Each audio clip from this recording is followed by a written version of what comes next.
Hello? Hello? So I just make sure everything's recorded. Shannon, I'm ready for the defendant. I'm certain at 9:30. I got it.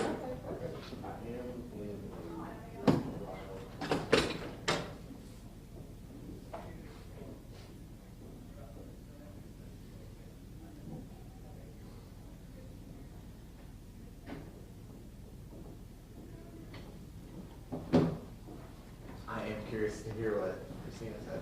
Yeah, when Richard gets here, I'll Yeah.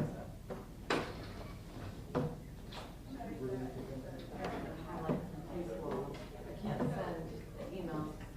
That's fair.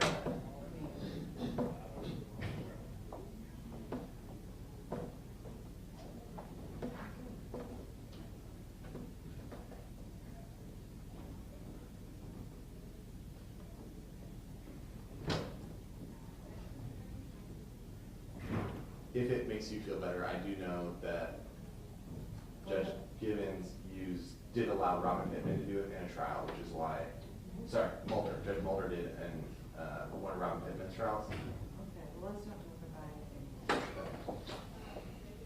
Karen? Found him, Judge. I found him online.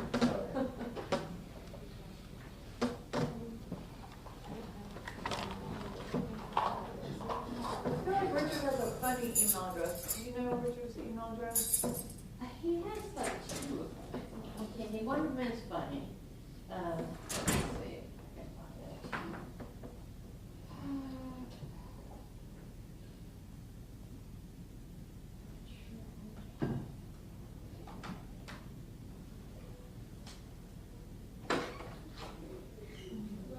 Richard, move it. Let's go.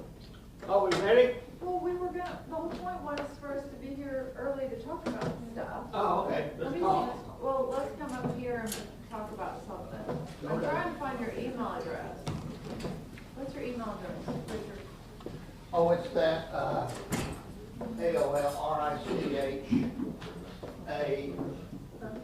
Oh, Over there.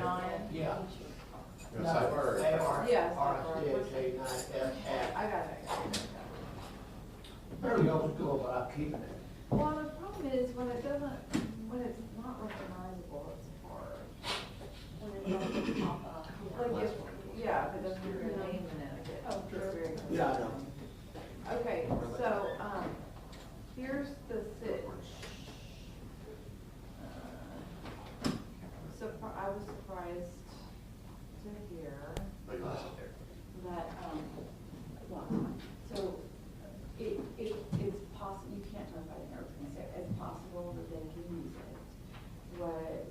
What is gonna happen is we need to have a little hearing, and the state would need to argue that its relevance, and then the burden, and I just sent you this in email, will shift to you to demonstrate affirmatively that it was connected for some other reason. So we'll have a little hearing. You know. So we'll have to have a hearing before I rule finally on the admissibility, but you can't talk about an open statement, but it's possible they get to use it. And I sent you that little blurb in the email. So we can have a hearing at some time before. I'm assuming that would be at the end anyway. That'll be second one. We'll see. We'll have a hearing at.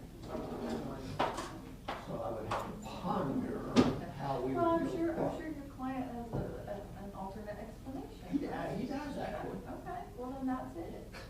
He actually does. And he's been wanting to get it for a while. But I never thought about actually having to use it. Right, well, I just sent you the little blurb. Karen, I didn't put you on the little blurb because I'm in a hurry, because it's 9:20. Can we get the defendant, please? I need to see if there's anything else we want to do before we bring this video out. Thank you.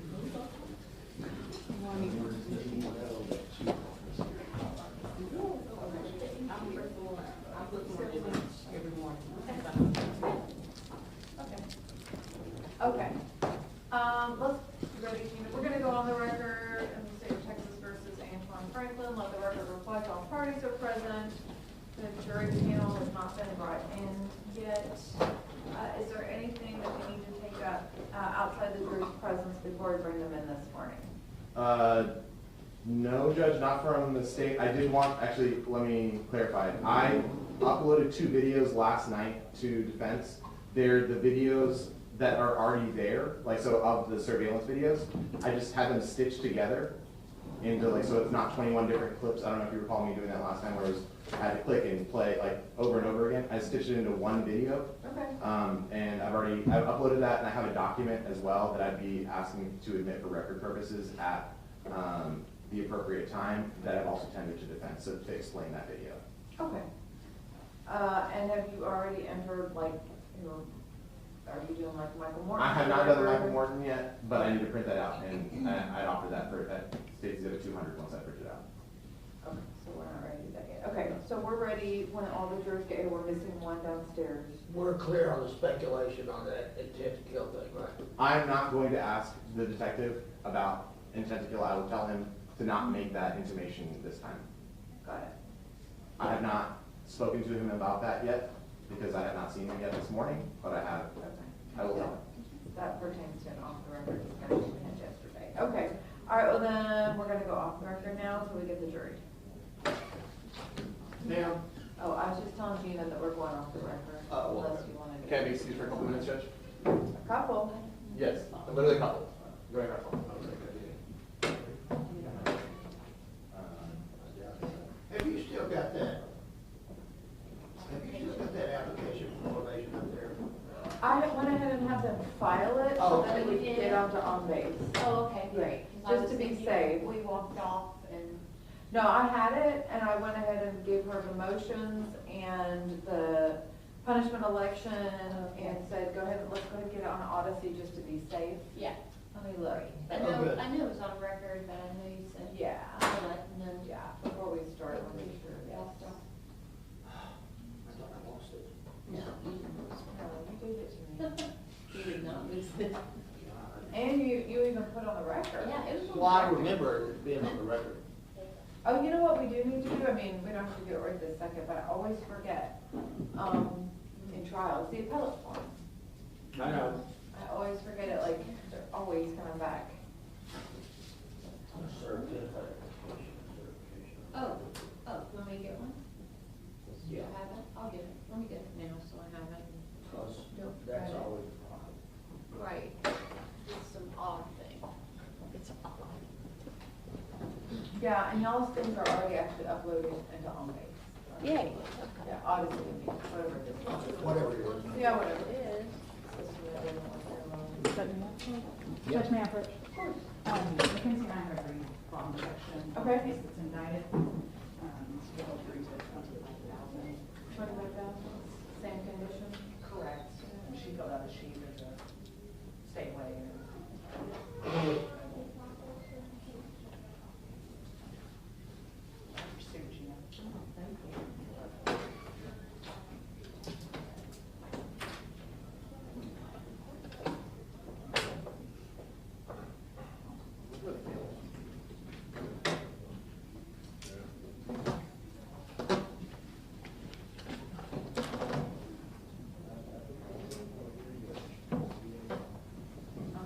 Do you think this will have for my children? Roll the dice. Roll the dice. So, is she changing bond conditions that we're sending the letter to the victim? Right, right. I don't know. I think robbery is- I think she just. I know, I'll just do it. Yeah. Since we have the form, we'll do it, but, And he's. I don't know who's there. Him at all. Yeah. Like if it was Eric or Yeah, whatever. yeah, yeah. So I don't even know who you have. I don't think so. I think it's robbery or. What's the bond set now? 100. It's a really good self-defense. I will not encourage your hands. And it, wait, you said you're gonna go to the grand jury? No, I said I'm a little mad at grand jury. No. This is a waiver. No.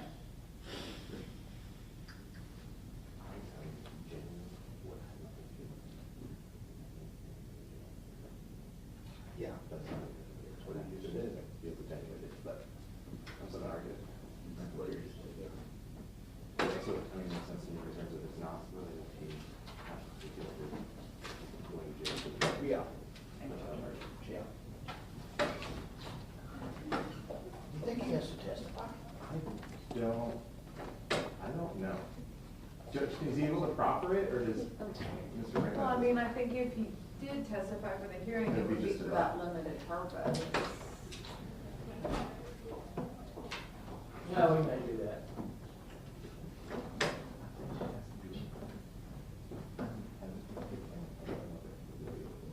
You know what I mean?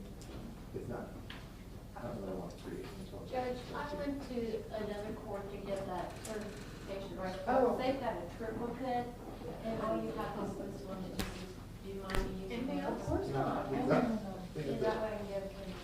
Yeah. They're all here? Okay, are we ready to bring them in then? We're 4 minutes early. Sorry, 6. We need I was just trying to get family here, sorry. Can we fix that clock? Richard, the clock is only 8 minutes fast. Yeah, but it drives me crazy because I never know what. Actually, it's 10. Well, It's- it's to get me to my meetings on time and not that. it Really? hurts. Yes, it's that way on purpose. Judge, we can give you like 2 minutes. They were sitting outside the Of fifth course. floor, as opposed to, they thought we were still on the 5th floor from last Okay. time. I forgot we were down there last time.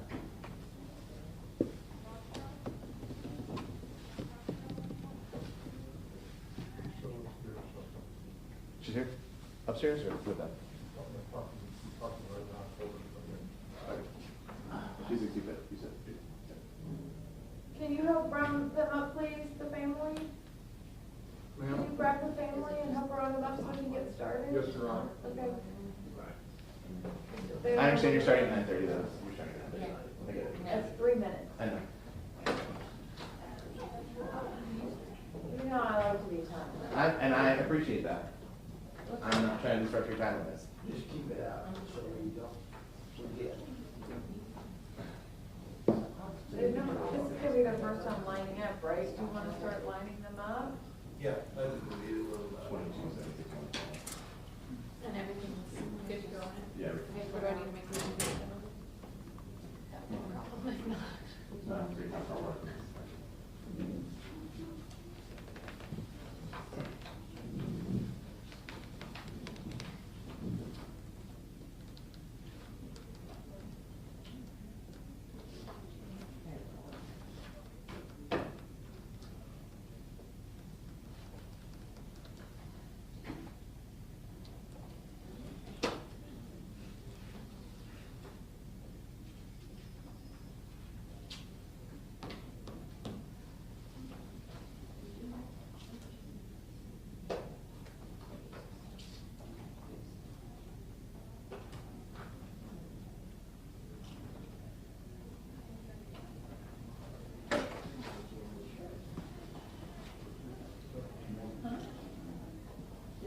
She couldn't. She's busy. Ready to play? You can try again.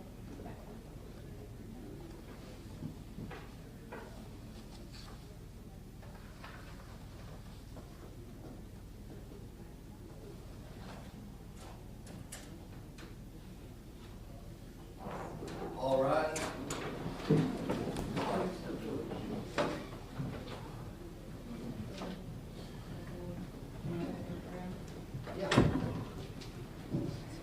If you all wanna remain standing, normally when you come in, you can take a seat, but I'm about to give you your juror's oath, so you might as well stay standing. But normally, you can come on in and sit down, because everybody's standing for you. Everyone else except for the jury can be seated. Okay, ladies and gentlemen, the jury, thank you so much for being on time. I showed that it's 9:30, so we're good to go. I'm gonna have you stand up, sir. We're gonna take the oath as jurors. If you, each and every one of you would please raise your right hand. The answer to the oath will be I do. You and each of you do solemnly swear or affirm that in the state of Texas versus Antwan Franklin, you will a true verdict render according to the law and the evidence. I do. Okay, thank you. Please be seated. Okay, all right, state, arraign the defendant, please, if you could stand up, sir. Good morning. My name is Jacob Zachariah. I'm the lead prosecutor for the case. I'm going to read to you now what's called the indictment, so that way you guys know what we have to prove, and he knows where he's charged with, okay?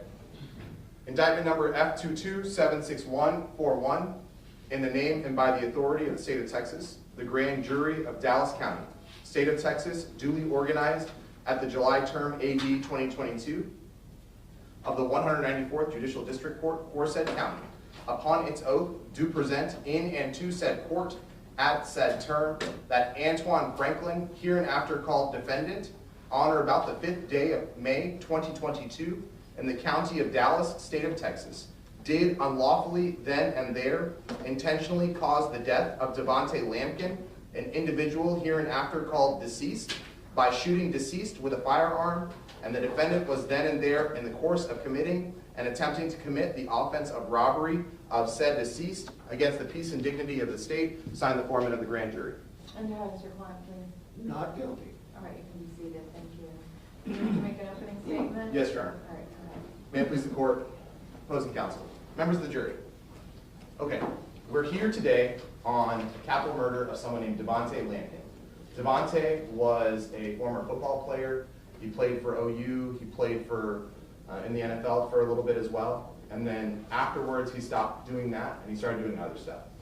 One of those things was he was dealing marijuana at some point. Okay.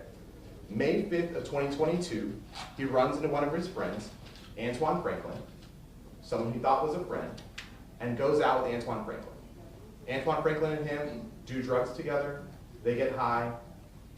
Du'Vonta was doing more drugs than Antwan apparently, because Antwan was not nearly as high, because Antwan was able to set up a robbery where he has Erik Garcia and John Williams come to the home of Du'Vonta Lampkin, which was the Butler Brothers building in downtown next to the city hall. He has them come up to his home, wait for, like, you'll see on video, surveillance video, it's bad, but it's surveillance video, you'll see Antwan motions over two guys who then run towards the front door, get the door open, get into the building, which is security protected, to where you're supposed to have one of those fobs that lets you in. But they waited, it was 2 o'clock in the morning, they waited and they got in there. They get up to the 5th floor where Antwan has told them there's a backpack with thousands of dollars in it from Du'Vonta's dealings, okay? In that situation, Antwan set this whole thing up. There's going to be Instagram messages that you're going to see between Erik Garcia and Antwan Franklin setting up this robbery. Now remember, Du'Vonta is a former football player, defensive lineman. Big dude, right? Big dude. Erik Garcia and John Williams are about yay tall and skinnier dudes. Antwan sets up this robbery so that he can also profit off of it, and that he's going to get his cut later on after these two leave. That whole thing was set up by Antwan Franklin. The reason we went so hard on this in jury selection was because he never even went into the room. He never went into the building. He is outside setting this up via Instagram. At the end of this case, I am going to be asking that you find him guilty of capital murder, because at the end of the day, John Williams and Erik Garcia go into Du'Vonta's house, Du'Vonta's room in the Butler Brothers building, apartment 520, and they kill him in that room. They steal the backpack. You'll see Erik Garcia running on video away from the scene with the backpack shortly after, and you'll see him running outside as well, and scampering away with the backpack in his hand. All of it was over little amount of money in a backpack that Antwan Franklin set up the whole time. So at the end of the case, I'm going to be asking that you find him guilty of capital murder. Does the defense wish to make an opening statement? Not this time. All right. I'll call your first witness. Yes, Your Honor. The state would call Priscilla Littles. Does anyone want to invoke the rule? Yes, Your Honor. I'll invoke the rules.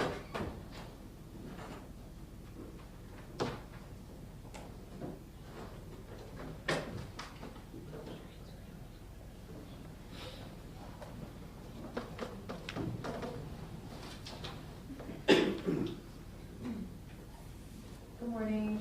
You can take a seat, and then I'll have you raise your right hand, please. You solemnly swear to tell the truth, the whole truth, and nothing but the truth, so help you God. I did.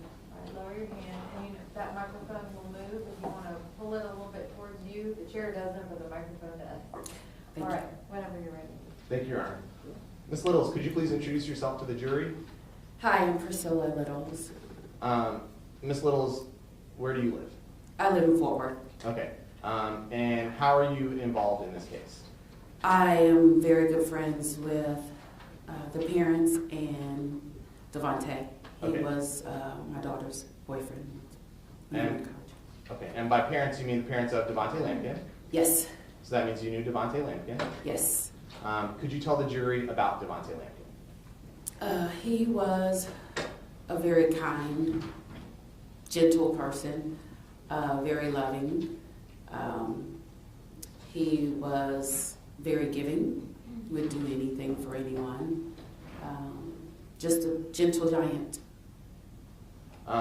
And gentle giant, that's the term that you're using for him. Permission to approach the witness, Judge? Yes.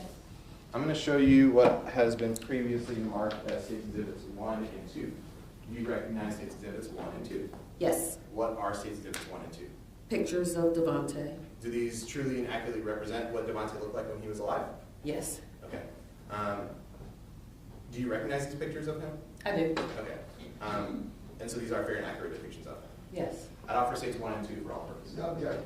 1 and 2 are admitted for all purposes. Okay.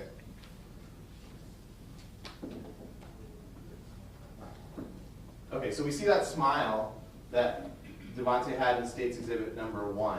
That's that smile that you were talking about Gentle Giant had? Always, yes. And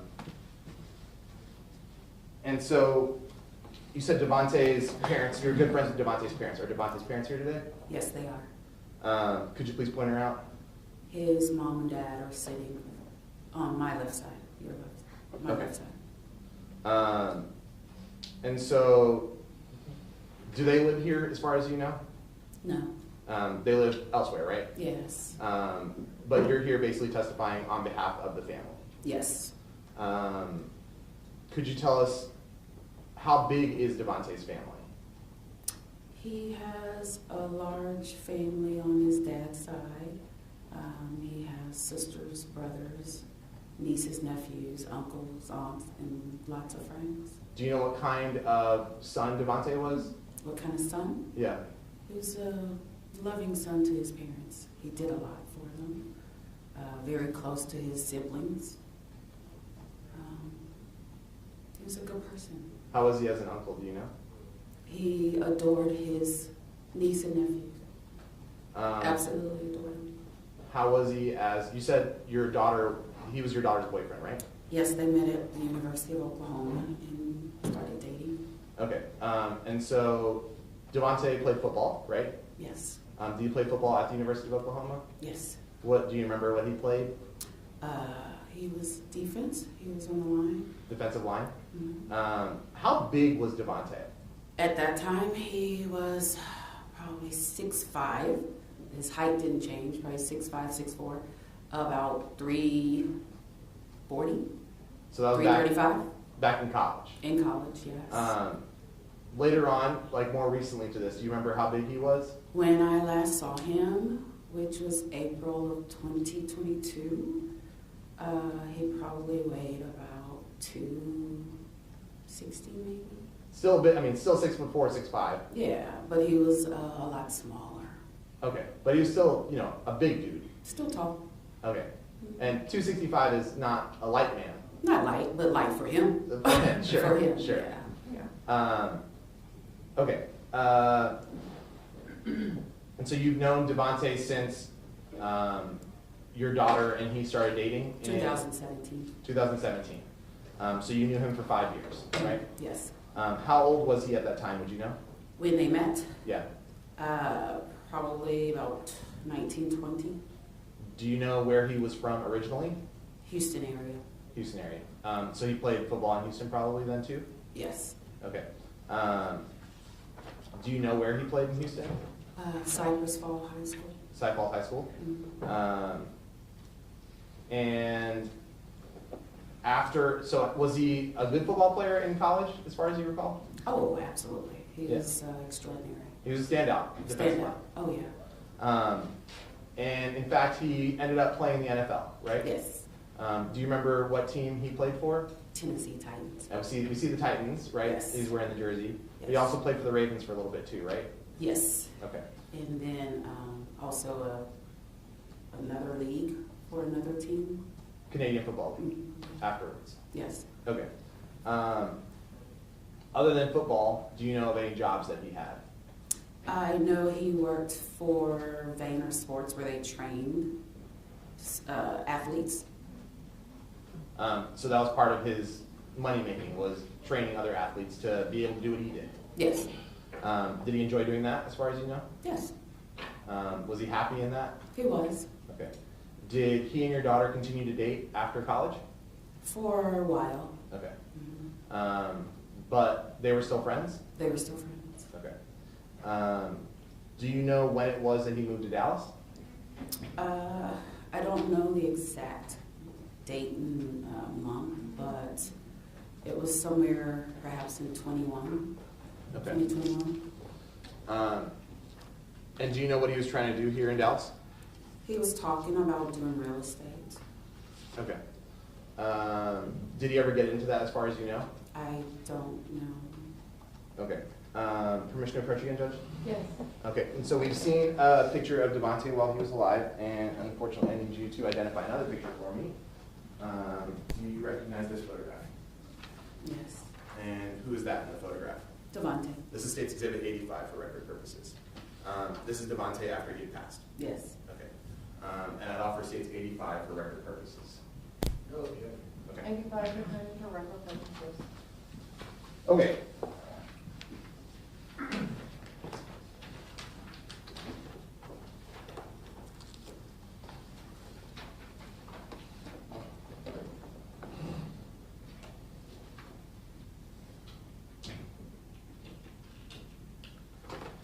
And you didn't take that photograph or anything, right?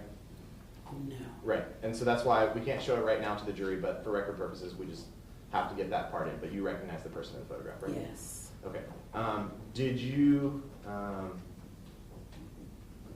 being around Du'Vonta, how did that feel? He was fun. He was goofy. He made you laugh. Never a dull moment.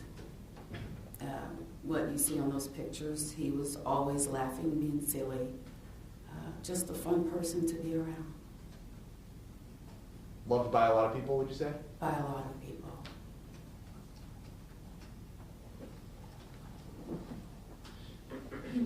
Pass it. Ms. Little, did you keep up with Du'Vonta after he moved to Dallas? Somewhat, yes. And he never got a job in any kind of real estate company, did he? I don't know of any real estate company. Well, he would have told you, wouldn't he? I didn't speak with him every day. He would call me from time to time, so I don't know if he did. Okay, so as far as you know, you don't know what he was doing. I know he worked for Vayner Sports here in Dallas, but I don't know about real estate. You know how much money he was making working in that company? I don't. All right, now, he did not finish Oklahoma, did he? He left a year early. And he was never a starter in any professional team, was he? During their preseason, before the regular season, he was playing with Tennessee. We actually went to see him play. And then what happened? After Tennessee, Yeah. Well, did he play during the season? not the regular season. Did he play during the regular season with any professional team? Canadian Football League. Canadian. Oh, yeah. And but he did not come back from Canada or from the Canadian team to a professional American team. Is that correct? No. Okay. All right. That's all I have. Thank you very much.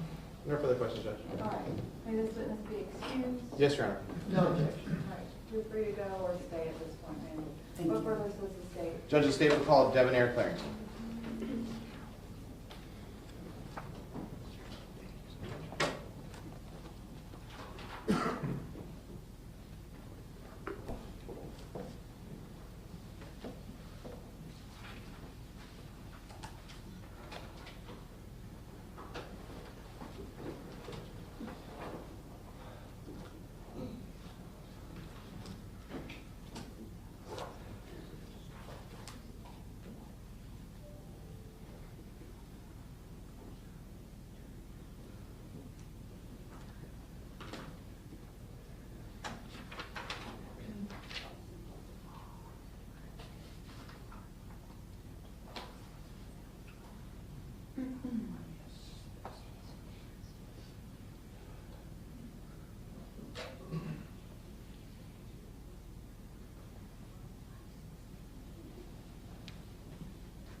Officer Arguris, it's okay. All right. No problem.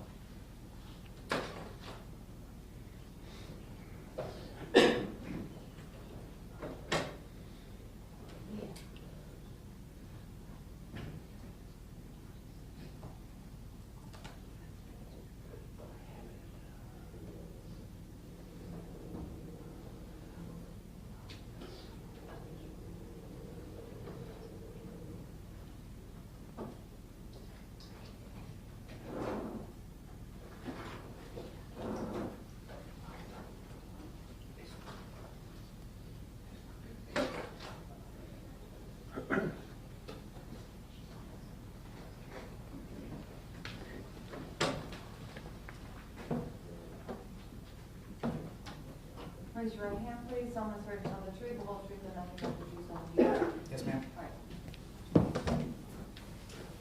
right. Okay, Officer Ayura, could you please introduce yourself to the jury? I'm Agiris Adiru. At the time of the offense, I was working for the Dallas Police Department. I was assigned to our street racing task force. I currently work for the Garland Police Department, and I have about 5 years of experience in policing. And at the night of this offense, I was in my street racing capacity. Nothing was going on, so I was listening to the radio. There was a request for a cover officer for a shooting that had occurred, and I responded to cover the responding officer on scene. The responding officer was Jeff Parcel. Yes, sir. And so let me break down a little bit of what you said. You said you've been an officer for 5 years now. Yes, sir. Which means, if I'm doing math correctly, 2019? Yes, sir. Okay. So 2019 you became an officer, and you were with the Dallas Police Department for how long? Just under 5 years. I recently left for the Garland Police Department in August. Okay. And while you were with the police department, part of your duties were as a patrol officer. Yes, sir. What does that mean? Like, can you explain to the jury what that means? Just respond to various calls for service, anything from a traffic accident to shoplifting to a shooting, a stabbing, a robbery, any and all things that someone would call 911 for. And so you would just respond to that kind of a scene, right? Yes, sir. And I think you said also, did you join any task force or anything like that? Yeah, so at the time I was on our street racing task force, which we were combating illegal street racing, takeovers where people shut down intersections and do donuts, quality of life issues. And then just before I left the Dallas Police Department, I was working on our crime response team, which is a proactive unit responding to priority calls such as shootings, stabbings, robberies, and just being a proactive unit, trying to get guns, drugs, and other illegal items off the street as well. Okay, and so just to be clear, that CRT stuff has not, the crime response team doesn't have anything to do with this case, right? No. And at the time you said you were with the street racing task force. This case has nothing to do with any street racing task force either, right? Correct. It was just you got a call to respond to what?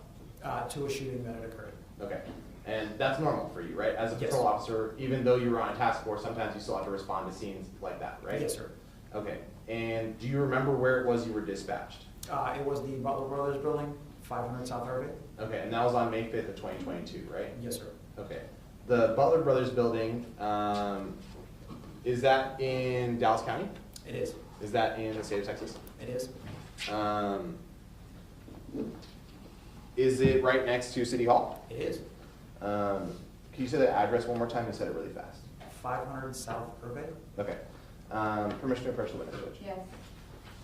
I am going to show you what I have marked as State Exhibits 3, 4, and 10. Okay. State Exhibit 3 and 4, do you recognize those? That's the map of downtown Dallas. Okay, and then that's Stage 3, and then Stage 4 is like a closer view, I guess? Yes. Okay. And then Stage 10, what's that? Body cam from Officer Parcell. Okay. And you've reviewed this video before, right? You've watched it before? I have. And does this, on Stage 10, does that fairly and accurately depict what you saw that night? It does. Stage 3 and 4, do these fairly and accurately depict downtown Dallas? It does. I see there's a little red mark here that I added in some State's Exhibit stickers. Red mark for Butler Brothers building, right? But other other than that, I haven't changed the map in any way, right? No, sir. Okay. I'd offer states 3, 4, and 10 for all No purposes. objection. 3, 4, and 10 are admitted. Permission to publish 3 and 4, Judge? Yes?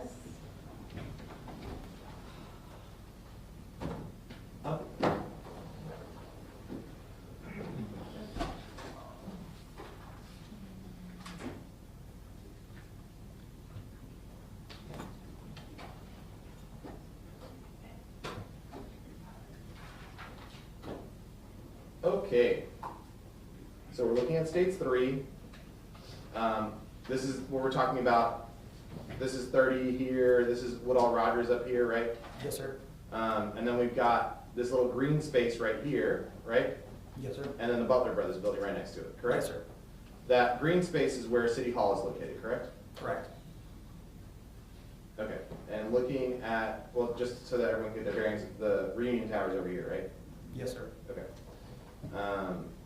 States 4 is just a closer view, correct? Yes, sir.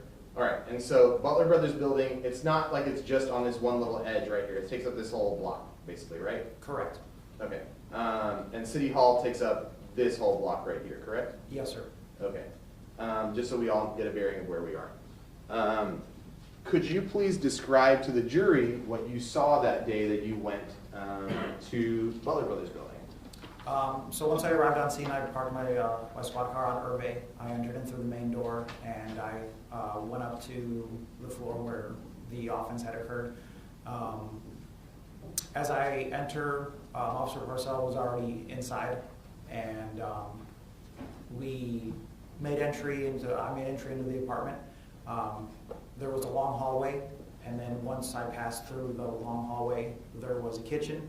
And then that's where the deceased was, right in the middle of the kitchen. It was just like a normal kitchen. It looked like it was newly moved into. And there was just normal household items in the kitchen, a couch, a TV, chairs for the island that were there.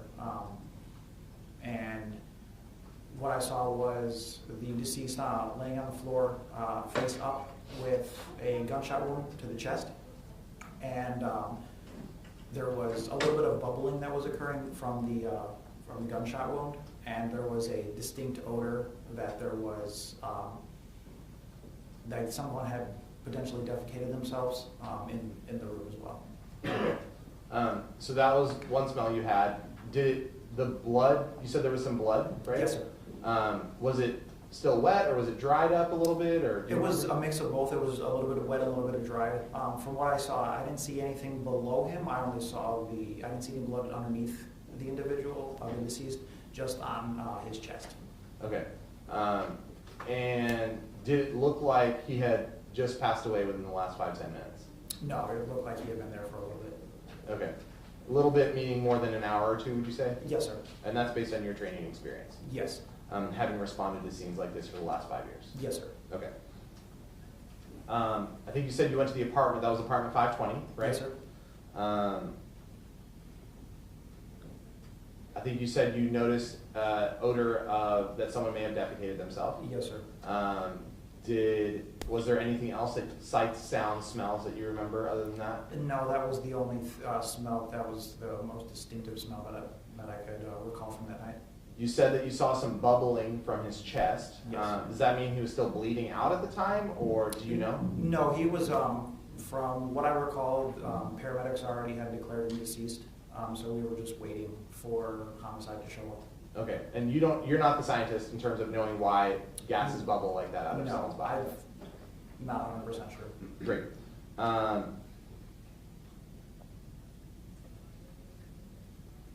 Do you remember what time it was that you responded? It was later in the evening. I can't be 100% sure what time it was. Okay.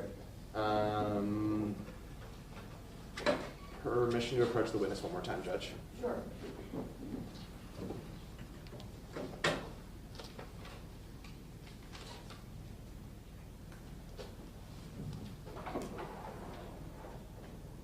I'm going to show you what I'm marking as states 150 for record purposes. Do you recognize what this document is? This is a call sheet for the Dallas Police Department. Okay, and these kinds of call sheets are not admissible as evidence because it's all hearsay, right? Sure. Okay, could I get you to review states 150? Yeah. And what I'm asking you to review it for is when did the call come in? What time did you guys respond? What time did you guys get there? Just review it to yourself and then we'll talk about it some more. Okay.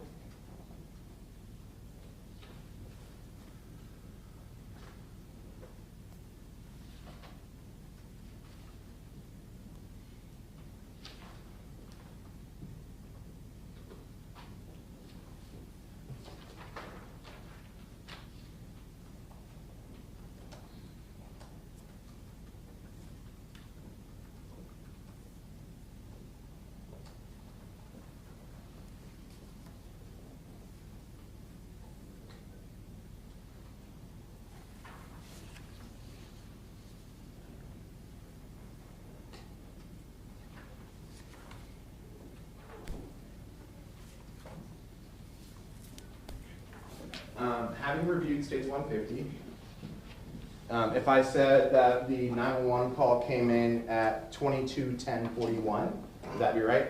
Yes, sir. And it was completed around 22:20:41, so it's about like a 9-10 minute call. Yes, sir.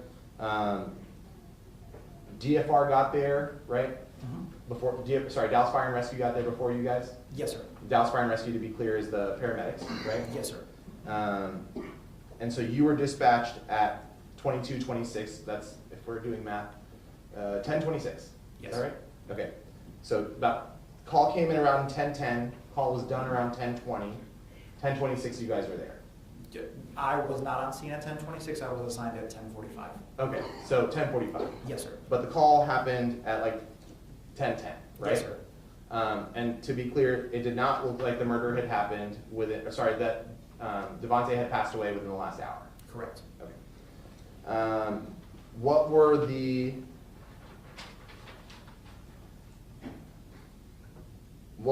so when you got there, could you describe the door? Was it like was it a key door, or was there a number pad that you recall? I don't recall. Okay. Let's talk about next steps. So you saw the person was passed away on the ground. What do you do at that point?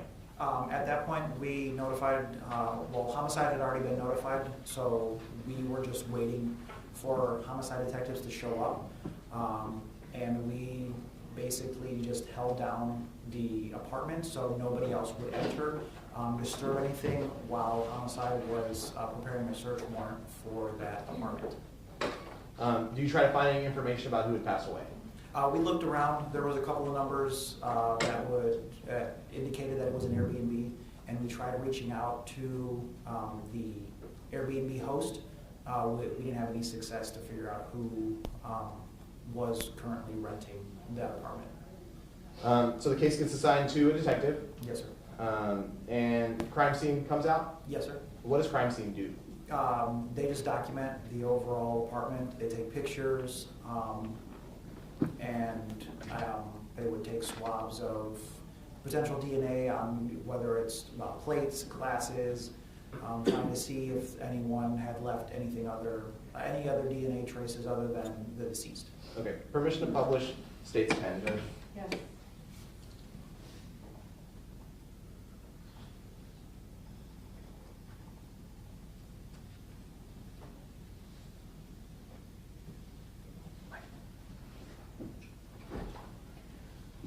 Okay.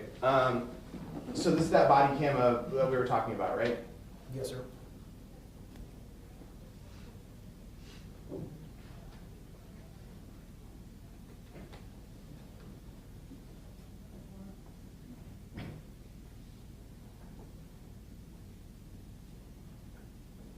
And so we can see we're already outside that Butler Brothers building, right next to City Hall. Yes, sir.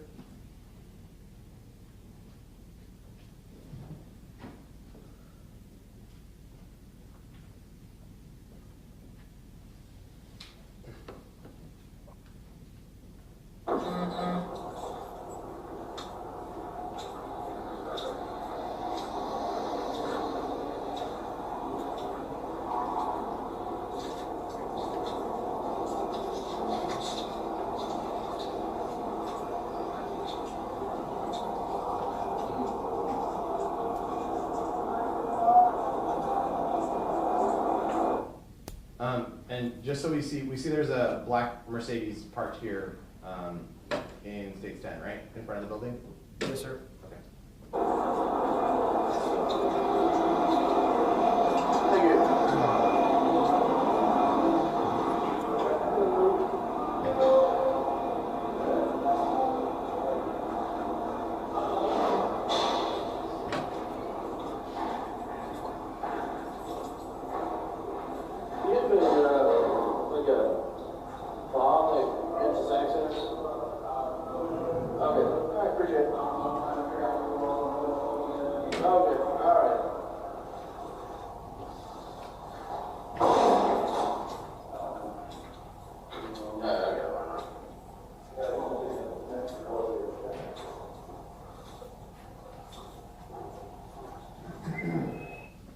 And we saw from the ground floor, they sort of climbed a half set of stairs, right? Yes, sir. Do you know, and we see here on the, I don't know if everyone else can see it, but let me zoom in.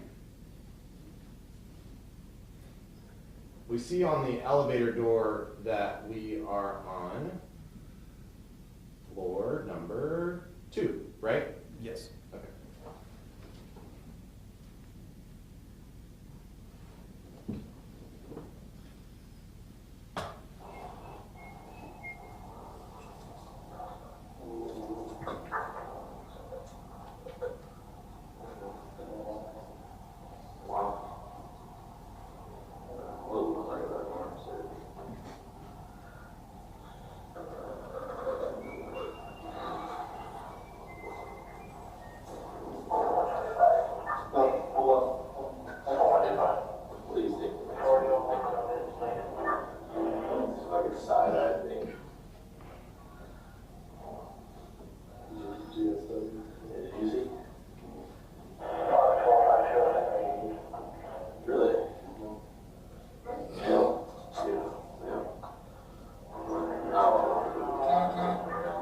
And we see we're getting off on 5, correct? Yes, sir.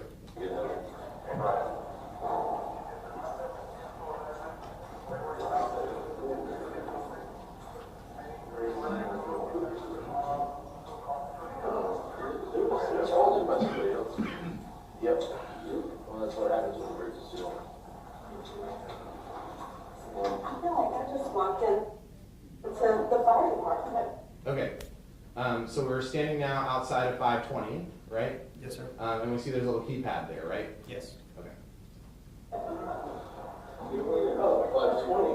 Did you say 520, 520? I said 520. Right. How far did y'all go?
Okay, stopping at 443. We saw sort of briefly there the deceased on the ground. Yes. Yes, sir. And do you know that? Do you know that what his name is? I believe it was Du'Vonta Lampkin. Du'Vonta Lampkin. Yes. And so we saw Du'Vonta Lampkin on the floor there. Yes. Yes, sir. And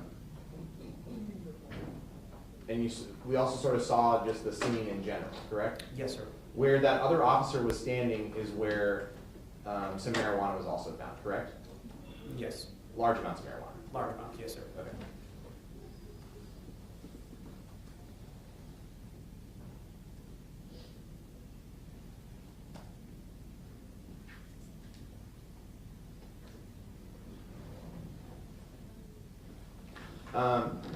I think you mentioned, Judge, we can bring the lights back up.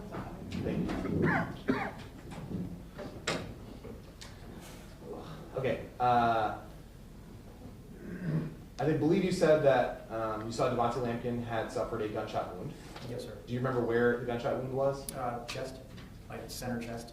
Pretty much just right below the sternum area, right? Yes, sir. And I believe you said it was a gunshot wound, yes? Yes, sir. Gunshots are done by guns. Yes.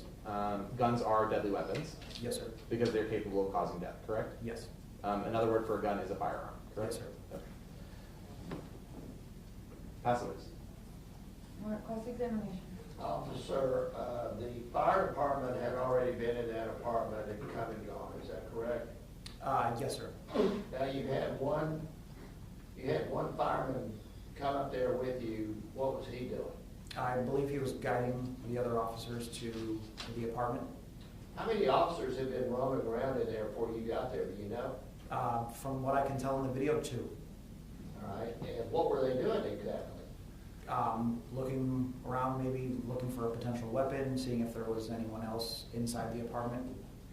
Well, by the time you got there, that apartment would have been cleared of other people, correct? Yes, sir. Okay, and you're not crime scene. No, sir. right? And that other officer in there was not crime scene, right? No, sir. Okay, and so, do you have any idea how many people were up in that apartment roaming around before crime scene got there? From what I recall, it would have been just the 3 of us. Once I arrived on scene, myself, Officer Parcel, and Lieutenant Conley were the 3 up there waiting for crime scene and homicide. Plus, you had the fireman up there to check out the body. Yes, sir. And I noticed that the shirt, well, you don't, okay, that's all I have, thank you very much. No further questions, Judge? All right, may the witness be excused? Yes, Judge. All right, okay. What further says the state? State will call Devin Erik Garcia now.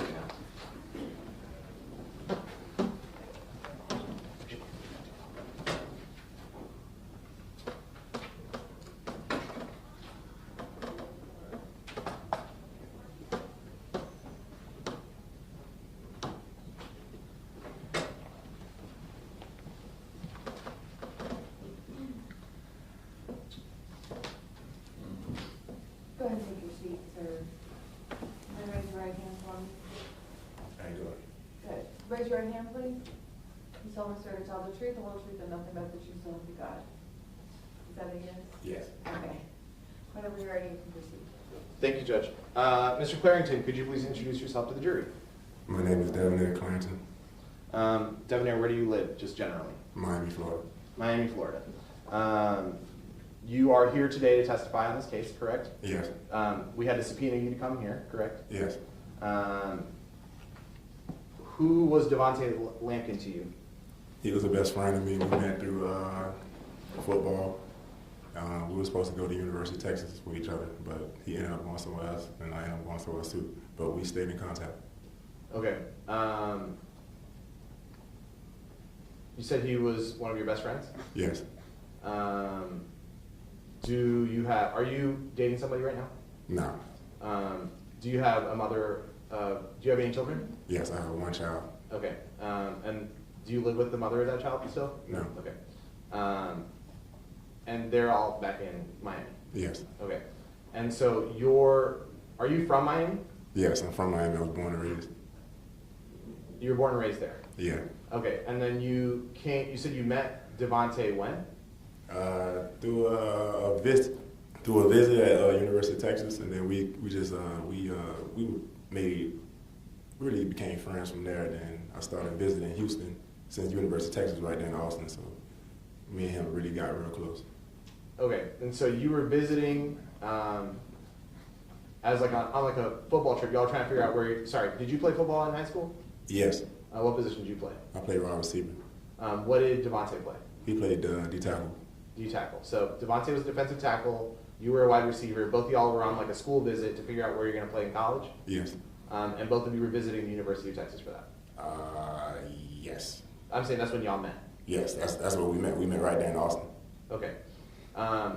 Did you end up going to UT to play football? No, I ended up going to Blinn. Blinn. Yes. Which is a school just north of Houston near College Station, right? Yes, it's about an hour away. Okay.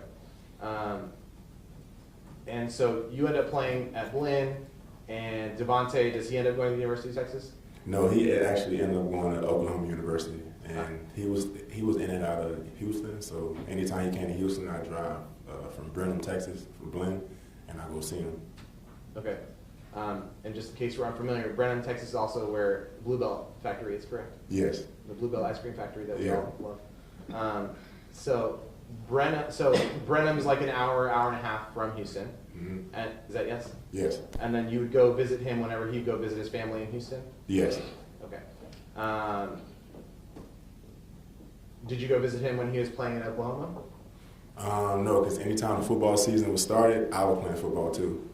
So yeah, he was at OU and I was at Blinn at the time. So both our schedules was about the same. He's playing Saturday, I'm playing Saturday. What kind of friend was Du'Vonta? He was cool. He was always laughing. I never really ever seen him mad or emotional. He was always happy. Someone previously described him as a gentle giant. Would that be a fair description of him? Yes, he was not aggressive at all. He had his moments, his ways, but other than that, he's a gentle giant. I promise you. We never got in a fight. Okay. And you knew him for how many years was that? Since 2014. When we took that visit, I was playing at Booker T. Washington at the time. We took a visit. That's when I met him up there in 2014. Booker T. Washington in Dallas? No, Booker T. Washington in Miami, Florida.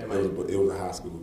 Okay. So yeah, it was a visit that me and the other dude that was looking at UT, me and him got on the plane together. We flew up to Austin, and then that's when I met Du'Vonta. And then from there, we just became friends. Okay. So when while y'all were playing, y'all kept in touch? Yes. Okay.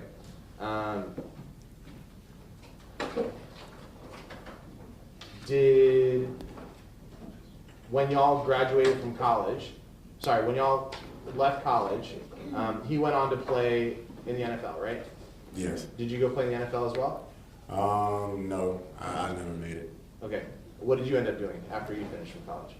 I just went back home and got a job and just, started from there. Once I realized football was over with, just back into reality. Okay, and so you went back to Florida? Yes. While you were in Florida and he was playing in, Tennessee and Baltimore and Canada, did y'all keep in touch? Yeah, of course. How often were y'all talking? We always kept in touch with social media, but he'd call me every now and then. One day he did call me when I lost my lung when I was in the hospital. Yeah, he did call me when I was in the hospital, but we always kept in contact, always. At some point, did you start living in Dallas? Yes, I lived in Dallas because my girl, she changed stations from Miami. She's a flight attendant. She changed stations from Miami to Dallas, so we went out there. That's the mother of your child? Yes. Okay. Do you remember when that was you moved to Dallas? 2021. 2021? 2021, yes. Okay. And in 2021, was that early 2021 or late 2021? Do you remember? About early 2021, yeah. Okay. So pandemic was still pretty strong at that point, right? Oh yeah, of course, yeah. Did you keep up with Du'Vonta during that time? Yeah, actually, when I told him I moved to Dallas, we started talking a lot more, but I didn't know he was going to move out there. When he moved out there, I was like, okay, I got my friend out here. I got somebody out here I can trust. Okay, when did Du'Vonta move to Dallas? He moved out there probably maybe like 6 months after I moved out. Moved out there, probably like 6 months. So maybe. In 2021 at some point? Some point, yes. He was out there for a whole year. Did you and Du'Vonta live near each other? I honestly didn't. He had this one place that I knew he would live at, but after he moved out of there, I didn't know where he was living at. Honestly, he'll pop up at my house. I lived in a condo downtown Dallas. He used to pop up randomly at 2 a.m., 12 a.m. You know what I'm saying? Yo, can I sleep on your bed or whatever? I let him. You said you lived in a condo downtown. Was that at 1800 Main Street? Yes, 1800 Main Street. I forgot the name of the building. Okay, that's okay. Was there a specific reason that he moved to Dallas that you know of? I have no idea. Okay. I honestly didn't tell him. I was like, it's cool out here. The rent cheap, everything cheap out here. It's cheaper than Miami. That's the only thing I had a conversation with him as far as moving out there. Okay, and so you moved out here because the mother of your child was moving out here for her work, right? Yeah, and he moved out here. Sorry, go ahead. We wanted a new setting. We wanted to get it out of Miami. Miami got too expensive. Okay, and so let's not say Miami's not expensive right now, right? No, it's still expensive. Yeah. Okay. And so Du'Vonta moved up here as well, and he stayed with you sometimes. Yes. At some point, did Du'Vonta ask for you to get him an Airbnb? Yes, because my girl parents came in town, and I had to go pick them up from the airport. They flight got delayed, so I picked them up around like 2 a.m. And that night, that's when I dropped off Debo around like 11 p.m. to the Airbnb. And you said you had your lady friend's parents in town? Yes, they came in town. We already scheduled them to come in town like weeks prior to that happening. And so Du'Vonta couldn't stay with you in that situation? No, because I only had a 2-bedroom, and the parents were sleeping in the other bedroom, and he had to go. I told him he had to go. Okay. Did Du'Vonta have a car? Yes, I believe he had an S550, black Mercedes. Black Mercedes S550. Okay. Do you remember when you set him up in an Airbnb, what Airbnb it was? It was Airbnb, like right around the corner from my apartment. I forgot the name of it. Maybe it's Some Guys or something like that. If I said Butler Brothers? Butler Brothers, yeah, something like that. Yeah, but I just forgot the name, but that's it right there. It was right near City Hall, right? Yes. Okay. Permission to approach the witness, Judge? Yes. I am going to show you what I have marked as State's Exhibits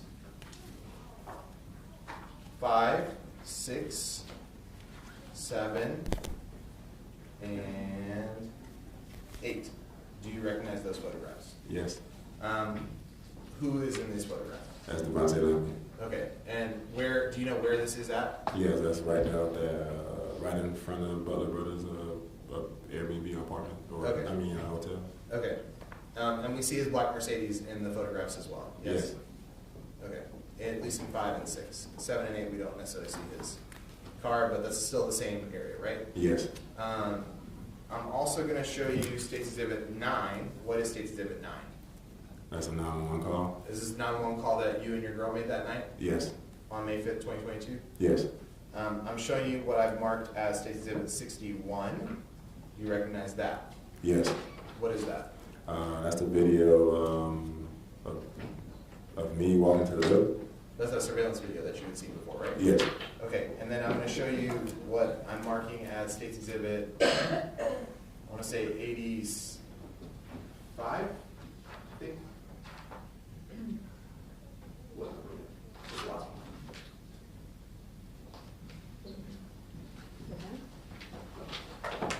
one. Sorry, 90, we're going to do State's Exhibit 90.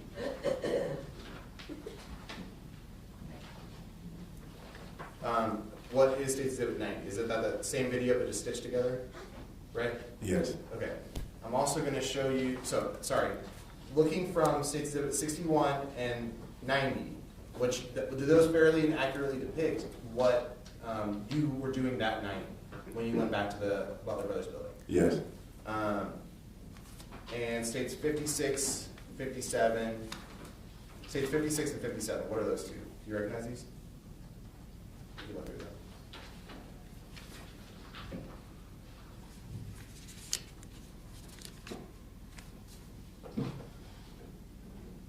That's the room, right? Right, this is the room that you guys have, Lamondra Hodges' email listed there, that's your ex, yes? Yes. Okay, this is y'all's reservation that y'all had made for him, correct? Yeah. Okay. Does that fairly and accurately depict what y'all did, reserve it for, from May 2nd to May 6th? Yes. Okay. And does that fairly and accurately depict what the room looked like? No, that's exactly what the room looked like. Okay. So yes, it would fairly and accurately depict it? Yes. Okay. And that 911 call, that is a fair and accurate depiction of what you were saying that night and what your girl was saying that night, correct? Yes. Okay. I'd offer states 5, 6, 7, and 8 for all purposes. I'd also offer states 9 for all purposes, states 61 for all purposes, states 90 for all purposes, and states 56 and 57 for all purposes. I'm showing to defense counsel. No objection, we say no objection. Okay. All right, 5 through 9 are admitted, 56 and 57, 61 and 90 are all admitted as evidence. Okay. Permission to publish states 5 through 8, Judge. Yes. Okay.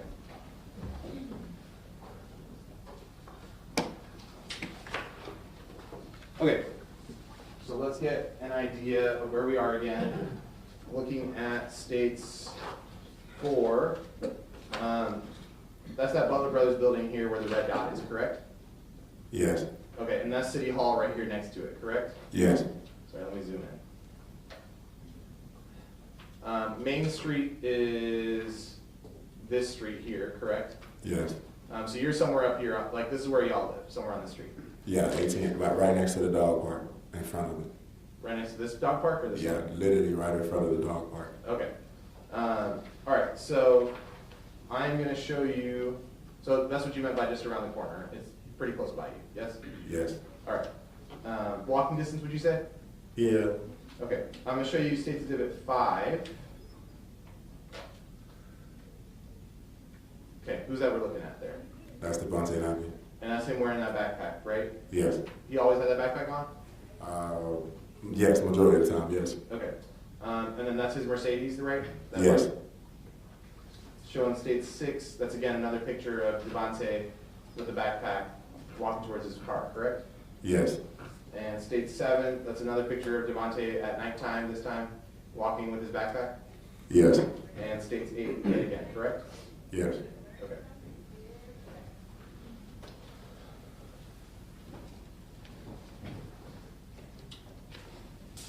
Judge, you can turn the lights back. Thank you.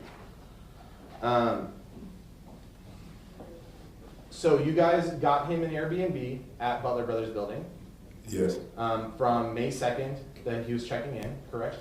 Yes. And y'all had it for until May 6th, which was basically throughout while your in-laws were going to be there. Yes. Because then once your in-laws were gone, y'all were cool with him staying back at the crib. Yeah, anytime. Okay. Did you and Du'Vonta talk every day? While we was out there, not every day, but every other day, you know. Y'all were talking most days? Yes, but he knew every time he came over, he knew not to bring nobody because I had my girl there, and I don't piss where I eat at Okay, so you didn't want him bringing anyone to your home? at all. Okay, but you would let him personally crash if he needed a place to crash? Anytime. I gave him a key eventually. Okay. And so he would stay with you a lot of times? Yeah. And so you would talk to him a lot, right? Yes. When was the last time that you spoke to Du'Vonta? That night I dropped him off at the Airbnb. So that night being May 4th? Is that what you're talking about? Yes. Okay, so May 4th you dropped him off. What were y'all doing before that? He came, we were supposed to switch cars. Like I said, he had an S550, my girl had a CLA 250.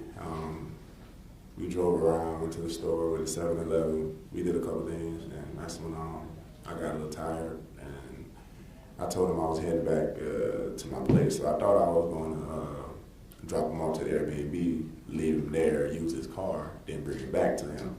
But no, he told me, he told me, he's going to need his car, he's going to need it. And I was like, why would you tell me at the last moment after we sat here and planned this? I told you yesterday I needed your car. But he took his car, he dropped me off, and I had to go use my girl's car. car. It was a tight ride picking up my girl's parents, but we got it done. How tall are you? 6'8". How tall was Du'Vonta? About 6'5", 6'4", maybe. How big was he, would you say? He was more wider than me. Probably Okay, like, but if you yeah, had to- about 250 maybe. Okay. And so Du'Vonta's like 6'5", 250. He's driving a clear, like a sedan, right? It's a 4-door, bigger Mercedes, right? Yes. You were driving a coupe. Actually, I had a Dodge Charger, but it caught on fire a week prior to that. So I had that was a total loss. Then then that's why I used my girl's car. If I had my car, then I would have been good. You know, a Charger is big enough to pick up, 5 people. But yeah. But the mother of your child was driving a smaller Yes. Mercedes. Yeah, CLA 250, I believe. Which is a smaller one, right? Small, yeah, like for girls, yeah. Okay. But that's why you wanted his car. Yes, just to Okay. pick them up, bring it back. He's in the Airbnb down the street. Like, I'll be back. You know what I'm saying? So yeah, that's what I was trying to do. You figured that it shouldn't be a problem to just borrow the car. That's it. Do you Like, remember I drove it before. Yeah. Do you remember what time it was that you dropped him off? I picked him up from the airport around like 2 a.m. So it had to be around 11. The flight got delayed because we were supposed to pick him up at 1, but it got delayed probably like an hour. So I picked him up around 2 or 3, one or the other. So around that time, yeah. So around 10 or 11 is when you would have left Du'Vonta. Yes. Okay. And as far as you know, Du'Vonta was fine at the Airbnb on May 4th. Yeah, he was fine, yeah. So May 4th around 10 p.m. was the last time you saw him.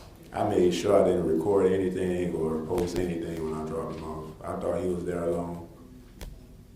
Well, okay.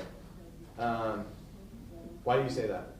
Because the reason why I say that is because me personally, I don't like to post my friends. If you go on my Instagram, I don't post nobody, especially people I know.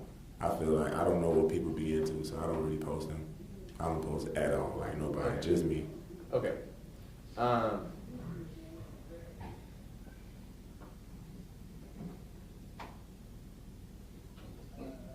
Why did you guys rent an Airbnb for him? Why didn't he rent himself an Airbnb? He didn't have a credit card.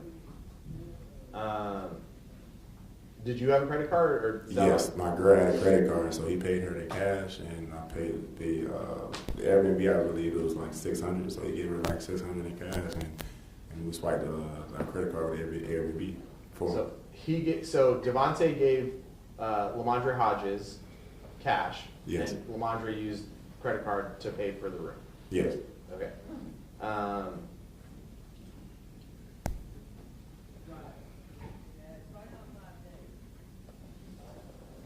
And so you picked up your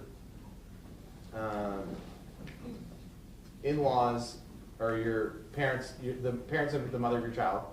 You picked them up around 1 or 2 in the morning.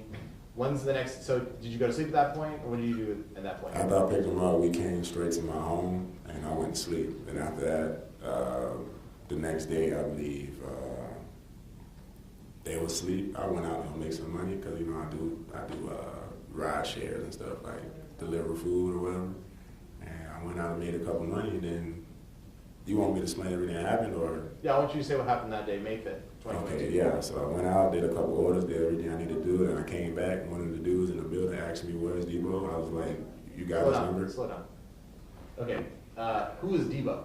Debo is Du'Vonta Lampkin. I'm sorry. Yeah, Du'Vonta Lampkin is Debo. That's what we call him, Debo. Okay, and so you were running, like you were doing like rideshare stuff and like delivering food, kind of like Uber Eats type stuff, right? Yeah. Okay, and so you were doing that most of the day, May 5th? Yes. Okay, and then someone reached out to you?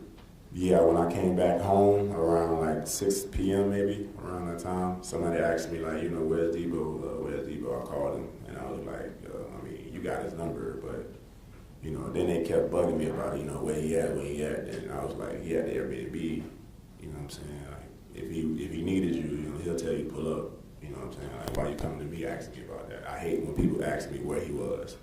I hated that, but, I knew where he was, and I knew I had access, so when he didn't answer my phone call 3 times, it went straight to voicemail. That's when I went straight to the Airbnb, and then I put then when I got to the door, I realized I had a code too. Then I put the code in, and that's when all that happened.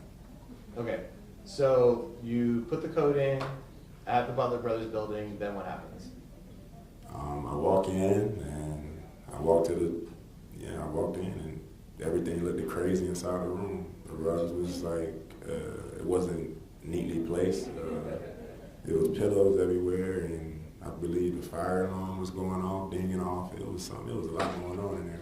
You said fire alarm was going on? It was something dinging off in there. It was this dee. I didn't remember what it was, but it was something dinging off in there. Okay. When you came into the room, where was Du'Vonta? He was laid out on the floor in his blood. Okay. Was he alive? No.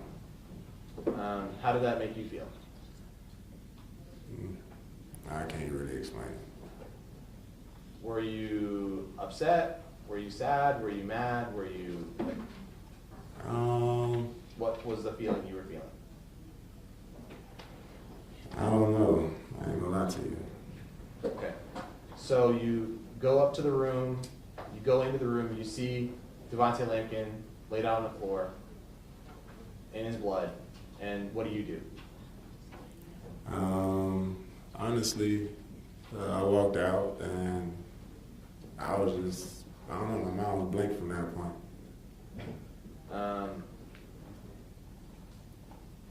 Do you, like, you just walk right back out? Yeah, when I walked in, I seen him, I walked out, like, immediately. I didn't even touch anything. Okay, so you walk back out. Did you go downstairs, go to your car, like, or did you hang out there? I went straight to the staircase. I believe I went down the elevator or the staircase. I don't remember, but I did definitely go down to the lobby, and I was crying in the lobby. Okay, and then what happened? I called my girl. I made a couple calls, and she the one that called 911. I went out and drove around the city. Why did you not call 911? I still haven't figured that out yet, but I was definitely, I was in shock. I didn't know what to feel. I didn't know what to do. I just wanted to know who did it. Okay. So you started just driving around the city? Yeah. Is that something that you do to, like, stress relieve, or is that, like, normal for you? Just driving around the city like that? Or is that because that's what you do for work, or why were you just driving around the city? I guess, let me ask it that way. Yeah, you could say that, stress reliever. Okay.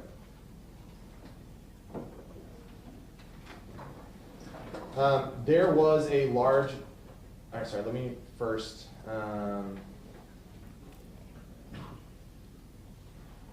judge, permission to publish states 9 and 90. They've already been admitted. Right, which one do you want to do first for the lights? I'll do 90 first, and then so we can take the lights down, and we'll put the lights back up and put them down again. Thank you.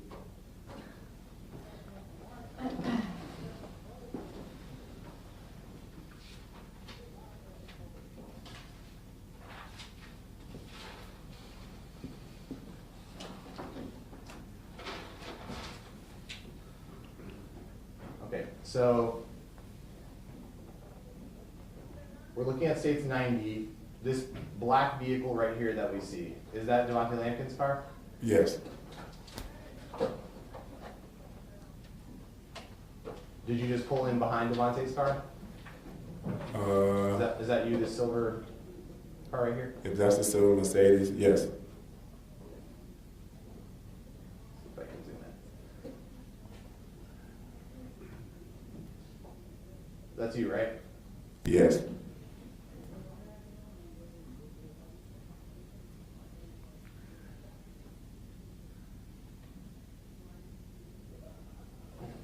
Is that you trying to punch the code in? Yes.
struggling with getting in? And there's some other people here? Yeah, I didn't know how to get in because I'd never been in there without, well, I walked in there with Du'Vonta, but yeah, I didn't know how to put the code in. I didn't know how to do none of that. I needed help.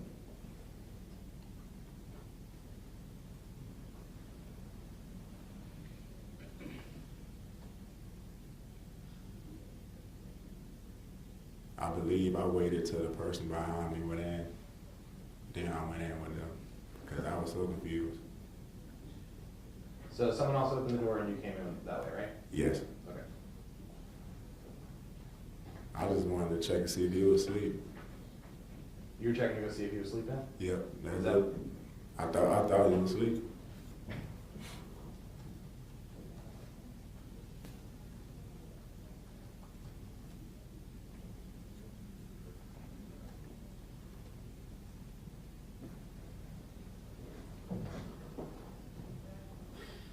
That's you again, right? Yes.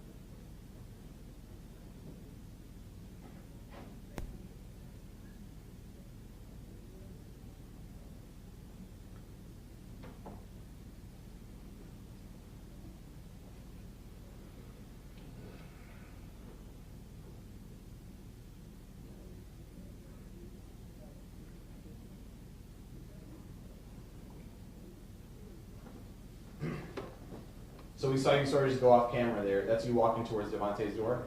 Is that right? Yes, it was right next to the elevator. You might be able to see.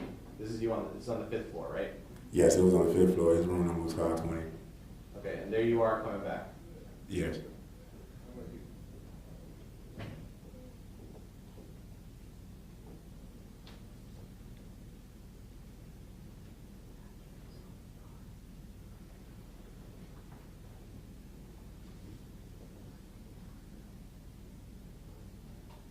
And this is after you've already seen Du'Vonta, right?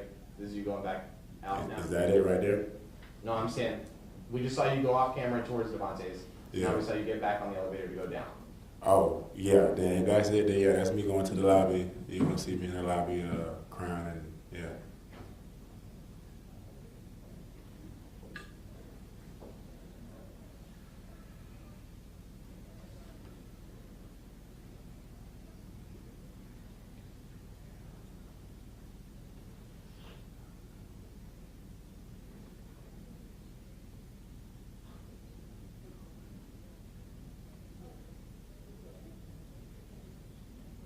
And so you leave, right? Yeah, I was trying to stay as calm as possible because it was a lot going through my head, and I didn't know who to trust or who to. I don't know. It was a lot going on. So that's when I left, and I went straight to South Dallas. Okay. Judge, we can turn the lights back on. So let's all, I'm going to publish states 9 now. Yeah, this is the one we're down behind on the whatever here from him. Hello? Hi, hello? Hi, okay. 1 second. Hello? Hi, my boyfriend just found his friend. He went to his friend's Airbnb to go talk to him, hang out with him, just check on him, and he found him unconscious. I hope he's not dead. I'm gonna give you the address so you can go there right now. What's the address, ma'am? The address, in 1 second.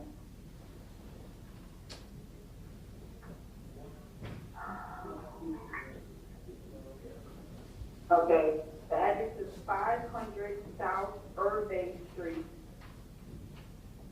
apartment 520, Apartment 520? Dallas, Texas. And I believe the zip code is 75201. Okay, so I'm going to jump to where you're on the call. Because that was Lamondre Hodges calling 911, right? Yeah.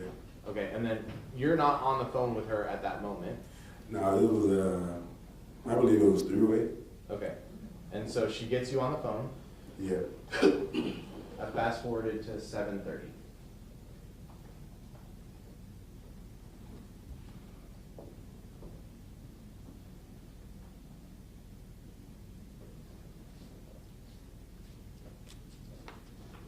Alejandra? Yes, he's on the phone. Yes. He's here with me, but he's crying. Nobody, bro. Okay. Are you guys right now? Sorry, what are you saying? Are you at the thing right now on the podcast? No, I'm at home. He came home to me. Is the friend still at the apartment? Yes, he's still there. And he said he's not breathing? Debonair, Devo wasn't breathing. They need to know. I have to answer. They don't know. He said he doesn't know.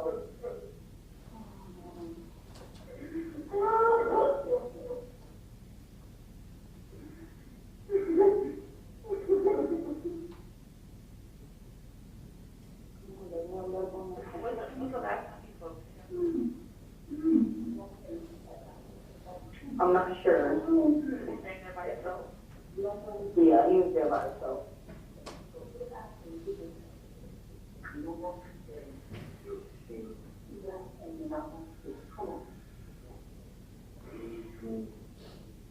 Was he bleeding or anything, or was he just face down? Was he bleeding or was he just face down down there? He was on his back and he was bleeding. He was bleeding? What do you say? And the room, he said the room was stank also. So he must have been there. And he was on his back, he was bleeding, and the room smelled bad. And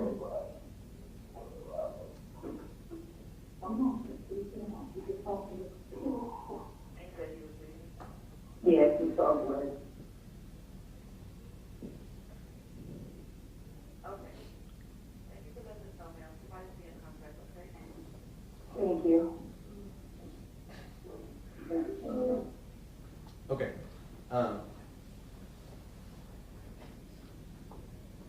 So that was you on the 911 call crying? Yeah. Okay. So when I asked you how you were feeling at that point, what were you feeling? I don't know. Okay. Do you know Antwan Franklin? No. No. Do you know of Antwan Franklin? No, he just lived in my building. Okay. He used to live in your building? Yes. Do you recognize Antwan Franklin? Yeah, he's right there. Okay. If I'm sitting in seat number 1, going down seat number 2, 3, 4, 5, what seat number is Antwan? And he's right there. Yes. Could Him, right there. He's right there. Okay. Yeah. Could you identify him by an article of clothing that he's wearing? Yes, he's wearing, I don't know, green tie, How about color shirt? blue shirt. Probably the first time he had on that type of attire. I don't know. I'd ask the witness to, I'd ask the court to take into notice that he's identified the defendant of the court. All right, so do you know Antwan's relationship with Du'Vonta? No, I just seen him hung out a few times, but I didn't know it was, that deep to the point where he hanging out with him, not telling me. I didn't know. Okay. So you don't know the nature of their relationship or how often they hung out or anything like that? No. Okay. There was a large amount of marijuana found in the Airbnb that night. Did you know that? No.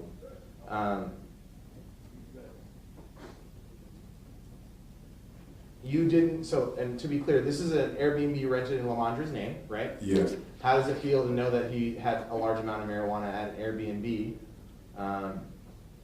that was under Lamondre's name? I wish I would have known, what he was into. I didn't know all that was going on. Like I said, he'll be out doing him. He'll come to my house randomly. He'll spend the night and he'll leave. Like sometimes he'll leave without even telling me he left. I just want to make sure, you know, he was good. Anytime he's around me, he's good.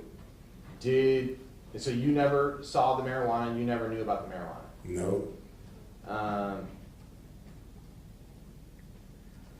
Did you get interviewed by the detectives in this case? Yes, I did. I remember his name. No, I can't remember his name. I think it was, if you tell me his name, I can remember it, though. That's okay. After your 911 call with Lamondra, what did you guys end up doing? Did you guys get called to go to this police station? Yeah, after I did my, after I was running around the city, my girl called me and told me the police want me home, and I went straight home, and they picked us up from there, and they put us in 2 separate rooms and took our phones. Were you all under arrest? No, we was not under arrest. We went in there willingly. Okay, so they didn't have to get like a warrant or a subpoena to get you or anything like that? No, I told them, I'll come down, you know. Okay, and what you told the detective is basically what you told us here today, right? Exactly the same. Okay. After your interview was done, were you arrested? No. Did the police officers give you a ride home? Yes. Have you ever been arrested for anything involving Du'Vonta Lampkin? No. And were you cooperative in this investigation? 100%. It's my 3rd time here. Pass witness. Now, let me ask you this. You said that Du'Vonta showed up at your apartment randomly, Yes, that's what friends do. and you never knew when he was going to show up? No, that's what friends do. Yo, I'm down the street. All right, come down. And how long would he stay when he would randomly show up? Probably a couple hours, maybe. Oh, he didn't spend the night there either. Yeah, I mean, by the time you come there, a couple hours will be the next day. So, yeah. So you he be came safe. in, You be safe spending the night, yeah. so he came in the middle of the night? Yeah. Okay, did he have anything with him? His wallet, his keys, his, I don't know. When did he get that black Mercedes, do you know? No, he just, yeah, like I said, when he came, I don't know. I don't know my dad, how much money my dad makes. I don't know how much money my friends make. I don't know. And as far as you know, he was not employed anywhere at the time, is that right? I don't know. He probably had an LLC or something. I don't know. There's a lot of ways to make money out here. Like I do DoorDash. Well, you didn't know about the marijuana. No. Now, when you went in and found him in there, you said that place was in a mess, is that right? Yeah, it looked like it's been ran through. You know, the carpets was rugged. It was probably a stain on the wall or something like that. You know, it just didn't look like it was presentable. And there was some alarm going off? Yeah, I heard some dinging going off, like just ringing when I went in there. Because, you know, it was a nostalgic moment. So I remember that, but I couldn't tell you if it was an alarm or something. I don't know. All right, and your girlfriend indicated to 911 that you didn't know if he was dead or alive, is that right? Can you repeat that? Your girlfriend told 911 that you indicated that he was either unconscious or dead. Is that what you told your girlfriend? He was dead. He was dead when I walked in. He was dead. Eyes open, blood on the floor. He was dead. So she misunderstood what you told her? She wasn't there. Yeah, okay. All right. How often had you driven that Mercedes? I mean, it was always convenient, you know.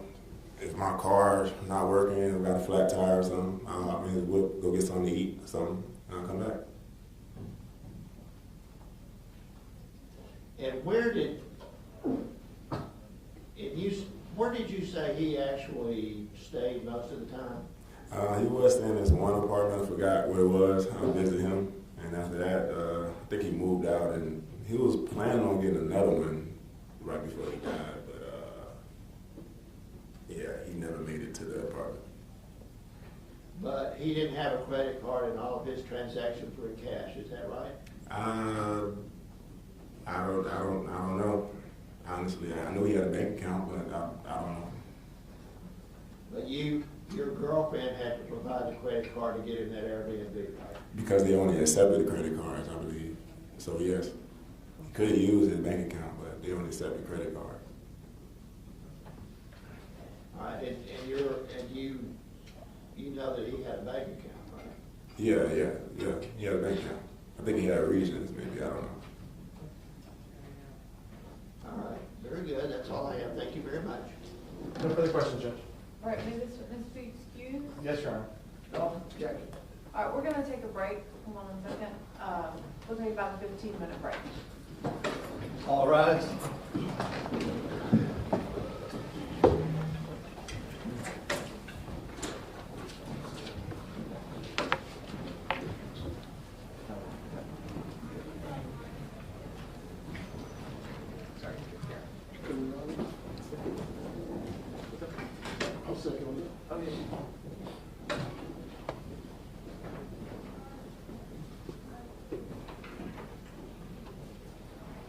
Pretty good. Thank you. All right, you don't need them again, right? Are you sure?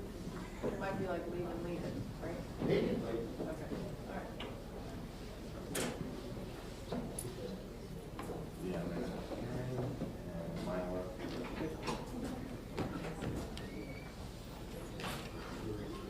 Oh, Angel, what did you need? I wanted to see if we could address the court on a question for Mr. Greer and Fabiachi.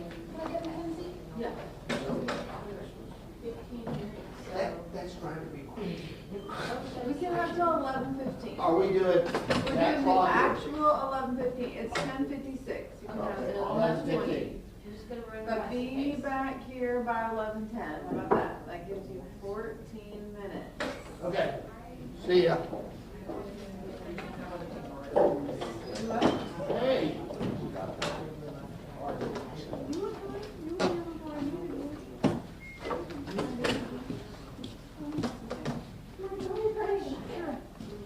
Your Honor, Mackenzie and I come to an agreement on a plea bargain agreement for Mr. Greer, which would be a reduction to a misdemeanor. The only question is, I understand the court has a policy about maybe back time.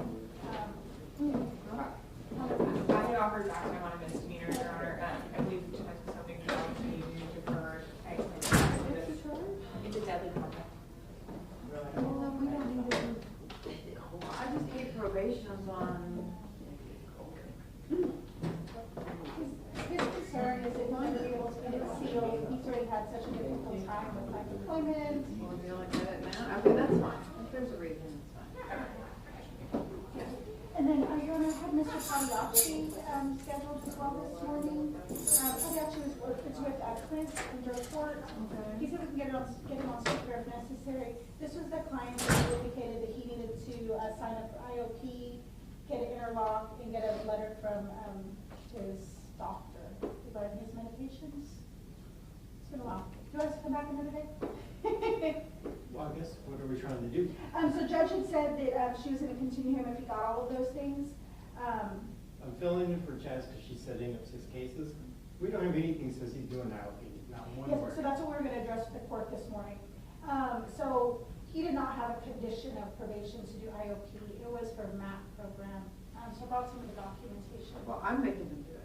Okay, so we just wanted to confirm. According So to we'll Chaz, drop that he was out. doing the MAP program, but IOP through the MAP program. So I don't think they have the IOP through the MAP program. exactly, he's just doing a phone in once a week, so IPS has it. IPS does both. Oh, IPS does both? he's doing MAP through IPS, not the IOP. Well, they have not, yeah. So I you have my want- drug court people do. Okay, so then, He needs to go to counseling. okay, so can we explain that to him? Where is he? He's right here. All right, and what about the prescriptions? So we're waiting on the letter. Come on, Nick, second. Do you want to get Clint on the phone? At this point here. No. Nick, have you given the letter to your doctor? Yeah, I emailed it to him. Have you ever got it back yet?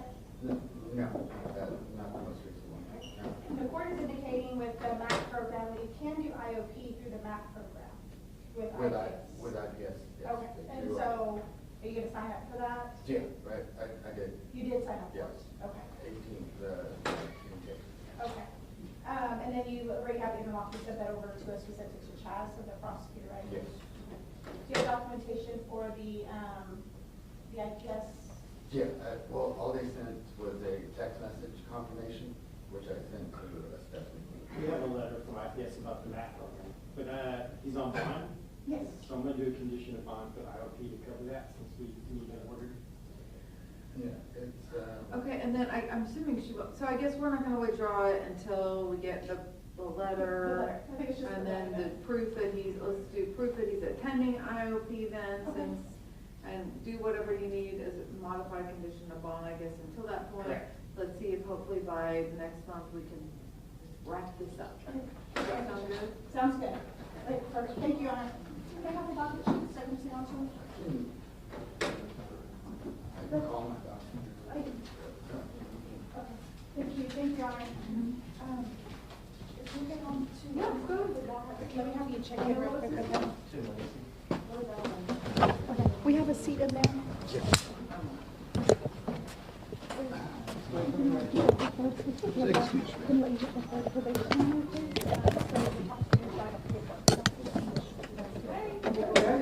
I was just stopping in to speak with you, talk to you. I just want to tell you, you know, how I was doing. You know, I went to the safety program. You remember the runway? Yeah.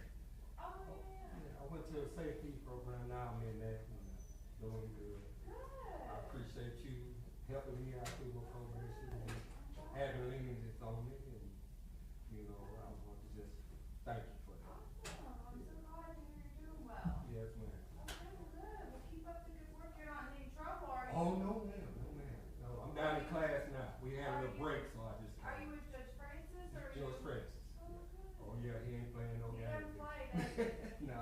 Okay, good. Yeah. Well, let me know, hey, when you graduate from safety, if you have Judge Francis, let me know. I would love to come to your graduation. Okay, I will do. Will do. All right, well, congratulations. Stay clean. You Okay, go to meetings, you do everything you need to do. Yes, ma'am. Staying sober and everything. Awesome. Yeah. All right, good. Glad to hear it. Thanks for Okay. stopping by. All right, thanks a lot. Take care. All right, you too.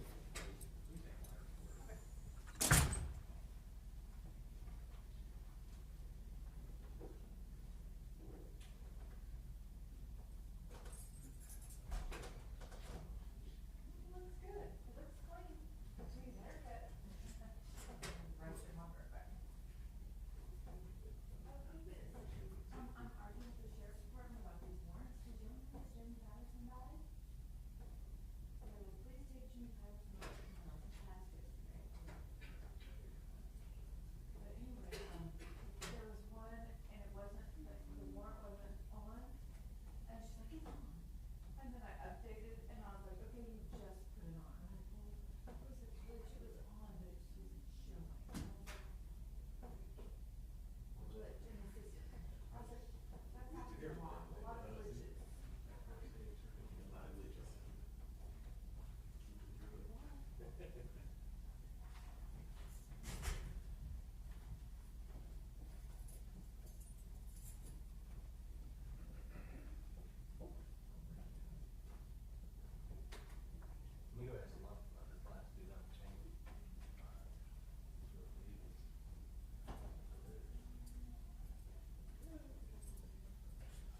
please do keep that microphone next to you. Ms. Hurley, could you please introduce yourself to the jury?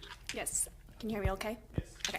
I am Karen Hurley. My first name's Karen, Kerin, and the last name's Hurley, Hurley. And Ms. Hurley, what do you do for a living? I am a crime scene analyst for Dallas Police Department. What does that mean? What does a crime scene analyst do? As a crime scene investigator, we respond to crime scenes that we are dispatched from police officers and detectives, and as a crime scene analyst, I respond to the violent crimes. And so you said you guys sort of investigate the scene, right? Yes, we are there to document the scene, collect any evidence, process evidence. How long have you been doing this for? A little over 5 years now. If you could ballpark how many scenes that you have had to process, would you be able to ballpark? I give or take 30 a month. 30 a month for 5 years. I'm not gonna do it. Okay. All right. So would you say over 500? That'd be fair to say? It's usually around 400 a year, yeah. Okay, 400 a year. So 5 years, I can do that one. 2,000 around. I've been to a lot, yes. Okay. All right. Did you respond? So in that kind of, what kind of training do you have to do to be able to do that? Sure. I have a 4-year degree in criminology, and then here at Dallas Police Department, we have an in-house training. Okay. And what kind of training do you have to do? What's the training like? At Dallas Police Department, we go through a classroom training, and then we have a field training. How long does that go for? I started my first year as a crime scene technician, which responds to property crimes. That is a 2-week classroom training and then 4 weeks out in the field. And then as an analyst, it is a 4-week classroom and then 12 weeks out in the field. Okay. And so you said the techs respond to like property crimes, so like someone's missing property or like a burglary or motor vehicle type thing? That's correct, yes. Okay. And then an analyst like yourself responds to the more violent crimes? Correct. Robberies, assaults, homicides. And so did you respond on May 5th, 2022 to, did you and your fellow team members respond? Do you mind if I open my notebook? Yes, please. It might have been early in the morning on May 6th. Okay, yes, I was going to make sure, yes. May 6th, we responded. Okay, so early in the morning, May 6th, you guys responded to the scene. Do you remember where it was? The Butler's building. Okay, Butler Brothers building. Do you remember around where that was? It is located in downtown Dallas. Okay, it's right next to City Hall, right? It's nearby, yes. Okay. And so who all was out there with you? When I responded, Kelly Harvey is the primary crime scene analyst, and she was already on scene with officers. And she was already on scene, and you were one of the analysts who was on scene? Yes. And you guys took photographs that day, right? Kelly took the photographs, yes. Okay, and you saw everything? Yes. Okay. That's correct. And there was a diagram that was made, right? Yes, I made the diagram. And why do you guys make a diagram? Well, with the photographs, we can show you each room, but with the diagram, we can show you the overall layout of the entire apartment. Okay, and permission to approach, Judge? Yes. I am going to show you what I have marked as State's Exhibits 11 through 55. If you could please review those.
Okay, did you review all those? Yes. States 11 through 54, what are those? Those are photographs and the diagram.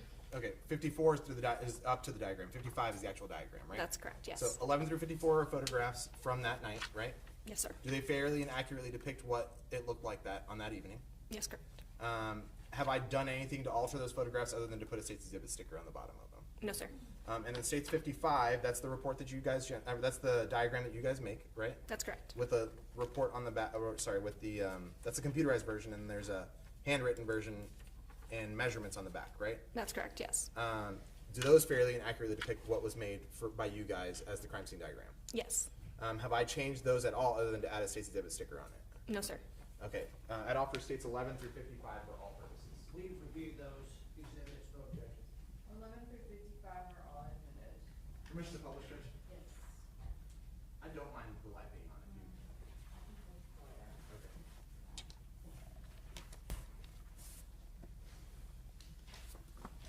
First, I'm going to show Stage 55. That's what we're talking about, the computerized version of the diagram, right? Yes. Okay, and the next page of it shows the sketch. Yes. And the page after that shows distances, measurements, and stuff like that, right? That's correct. Why do you guys do that? The measurements? Yeah, why do you guys do that? For measurements, we can recreate the scene. So we could take those measurements and go into that apartment building, and we could measure to each piece of evidence that we were collected that night. Okay, if you had if someone had to recreate the scene, they would be able to do that with these measurements, right? That's correct, That's yes, sir. the principle behind it. Yes, sir. Because, just to be clear, it's not like the defense gets to go inspect the scene or something like that when it's happening, right? That's correct. And so you guys make it to where you try to document as much as possible so it's almost like you're there. Correct. And it's not like I responded to the scene either, right? I wasn't there. No. No, okay. All right, so let's look at States 11. What is States 11? This is the front of the Butler's Brothers. Okay, that's the front of the building. Yes. And then States 12, what are we looking at there? This is the front entrance into the apartment, but the front door is open with the laundry. Okay, and then that's the actual number placard with the key lock, right? Yes, sir. Generally, this thing is used for putting keys inside, right? Someone will give you the code, and then you get the key fob or whatever to open actual things, right? I believe so, yes. Okay. States 14, what are we looking at here? We are walking into the apartment. Okay. And just so that we are clear where we are, according to this diagram here on States 55, basically we're standing here at this doorway here, right? Looking down this hallway? That's correct, yes. Okay. And States 15, what are we looking at here? The entrance into the bathroom. Okay, and so that would be basically standing here at this door looking into the bathroom, right? Yes, sir. Okay. States 16, what are we looking at here? I believe that to be the hallway closet. Is that this closet here, right here? Yes, sir. Okay, so we're sort of just walking down the hallway, right? Correct. Okay. State 17, what are we looking at there? The entryway into the bedroom. So that would be at this doorway here, looking towards this way. Correct. All right. On States 18, where are we now? We are in the bedroom. So we're standing inside the bedroom now, looking at the bed, right? Correct. All right. States 19, where are we there? We're still in the bedroom. We're just showing a different angle. Right, so instead of looking this way towards the bed, we're now looking more towards this wall here? Correct. Okay. All right, States 20, what are we looking at here? This would be a different angle of the bedroom. Okay, so you're still standing near the doorway area, just facing this nightstand as opposed to the wall that we were just looking at in 19, right? Correct. Okay. 21, what are we looking at? This is back to that wall? correct. And then we're looking into the closet a little bit? Yes. Okay. 22, what's that? This is the bedroom closet. Okay, that's pretty empty, right? Correct. Okay. 23. We are in the hallway. The reason I bring up that it's empty is that it's not like someone lives there permanently is what it looks like to you, based on your experience. No. Right? It's not like, it doesn't look like a super lived in place. Correct. Okay. All right, so 23, we're back to the doorway looking back this way, correct? Yes. All right. States 24, what are we looking at here? This is the open concept kitchen and living room, dining area. All right, so we're standing now at this opening. So there's a thin hallway here and then it gets to the opening of the room in stage 55, right? Yes, So sir. we see at the bottom here, there is the deceased Du'Vonta Lampkin at the bottom, correct? That's correct. All right, stage 25, where are we? We are looking towards the kitchen. So still standing basically here, just looking at the refrigerator area. Yes, sir. Okay. How about stage 26? This is more of just the kitchen area. So we're sort of walking around this kitchen island area. We're standing near the refrigerator looking this way. Yes, sir. Okay. Stage 27. What's that? This is the kitchen countertop with some items that appear to be disturbed. Okay, so that would be this area, correct? Yes. Stage 28. What are we looking at? We are in the kitchen looking towards the living room. So now we're standing here just looking towards the living room in this area. That's correct, yes. All right. And now is that the living room there? Yes, it is. So that would be basically standing here looking at this space. Yes, sir. All right. And is that the couch again from the living room? That is the couch, yes. All right. And so this is this labeled sofa. Yes. So that means we're probably just like standing here looking this way, right? This is the table that we're looking at here? Correct. All right. Stage 31. And this will just be the dining room area, dining table. Okay. So we're we're standing behind the couch area looking towards the dining room. Correct. And that's just another angle of the kitchen in stage 32? Correct. We start to see some stuff, slides on the floor, clothes on the floor, right? Yes. Stage 33. Where are we standing in the room at this point? Just on the other side of the kitchen island here? Yes. Okay, looking back towards Du'Vonta? That's correct, yes.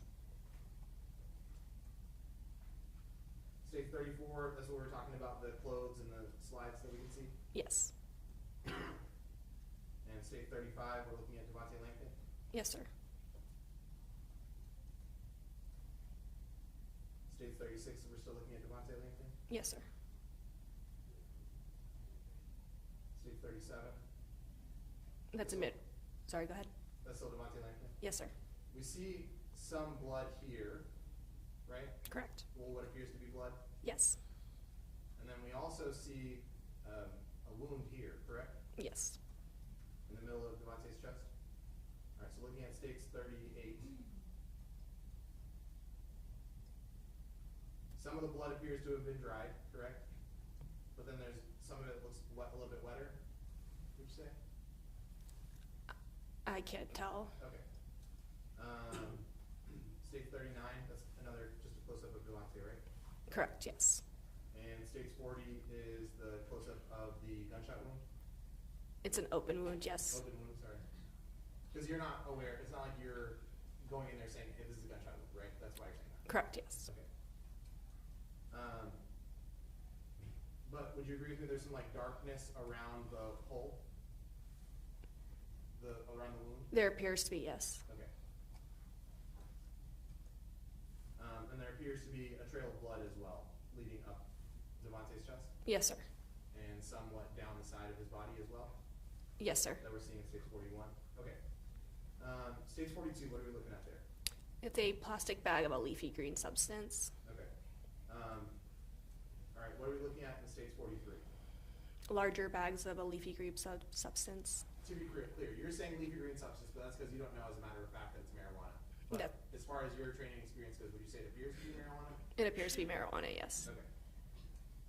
And so just looking at it, so we know where we are.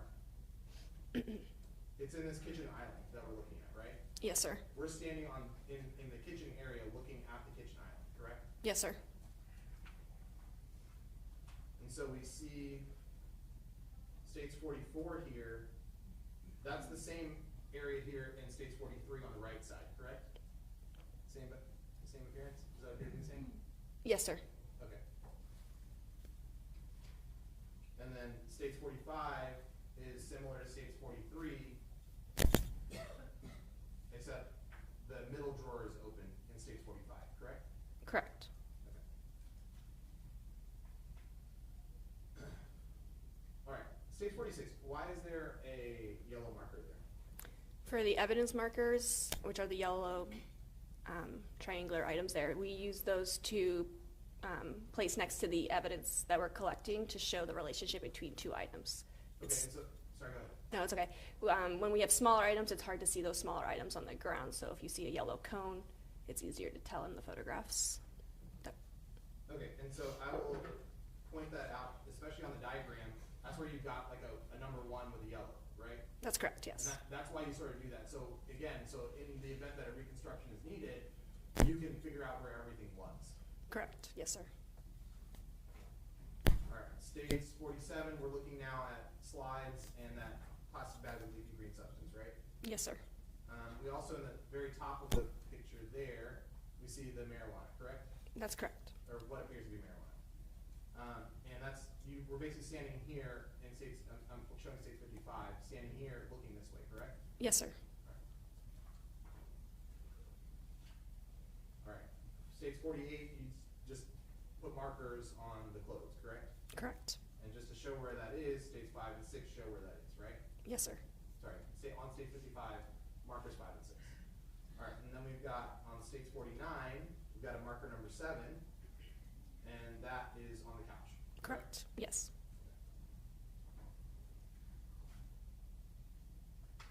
States 50, we see a marker 8. What's that marker 8 for? Sorry, apologies. There it is. Marker 8, what's that for? Do you mind if I refer to the report? Please. Do you want me to bring this with me?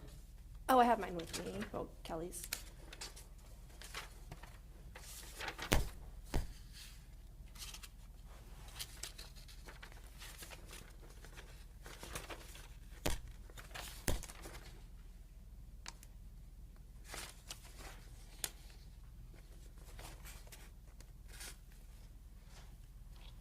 Okay, for evidence marker 8, she swabbed blood. Okay, and it was this apparent blood that we were seeing at the bottom here, correct? Yes, sir. Okay, and what are we looking at in States 51? This is the complainant's back. Okay, and so there was a wound on the front of his chest, but there isn't a wound on the back, correct? Correct. All right. What are we looking at in States 52? Sorry, is that the hallway? It's the hallway, yes. Okay, and that's the elevators that we're seeing on the 5th floor? Yes. Okay. And then States 53, is that the door to the stairwell there? I believe so, yes. Because here it is in States 54, that's the stairwell, right? Correct. Okay. Judge behind the lights again.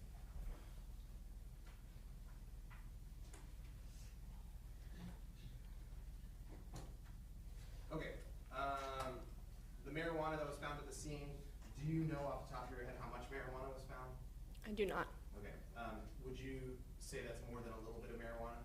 It's more than I've seen on an average crime scene. Okay, how much cash did you find on the scene? Do you mind if I refer to Kelly's report? Please. It shows that Kelly collected $5. Okay, you guys would keep track of how much money was found on the scene, right? Not all the time, no. Why do you say that? Sometimes it's not relevant, but this Kelly deemed to collect the evidence. In this situation, it's not that there was unaccounted money found on the scene that would not be listed. Is that what? Correct, yes. Okay. All right. What happens to all the marijuana after? You didn't put the marijuana into evidence, correct? No, Kelly would have released it to an officer, and then they would have taken it to the Dallas Police property room. Property, okay. Did you collect fingerprints in this case? We did process for fingerprints, yes, and then we submitted them to APHIS. Okay. And as far as you know, based on any of the evidence, was there any evidence to suggest that Antwan Franklin was ever in the room? Not that I'm aware of. Okay. Any DNA swab, any fingerprint, anything like that to suggest Antwan Franklin ever made it up into that room? We just submit the fingerprints, and then we submit our swabs to the areas that they need to go, and then they are analyzed by experts. And as far as you know, there's no connection to Antwan Franklin in that space? Not that I know of, no. Okay. What is a shell casing? A shell casing is the fired cartridge case. When you fire a gun, it'll eject out of a firearm. Not every firearm ejects a shell casing, though, right? That's correct. What's an example of a firearm that would not eject a shell casing? A revolver would not. Okay. If a shell casing is ejected, does it just go flying and you never see it again, or what happens with It will eject out of the firearm, and, you know, it depends on items in the room. It can bounce off items. When people come into a room, they can also kick an item. Did y'all find a shell casing here? We did not know. At a crime scene involving a shooting, would you expect to necessarily find a fire cartridge casing? In most cases, yes. The fact that you didn't find one, do you find that to be especially suspicious or anything like that, or does that happen often too? It can happen. Okay.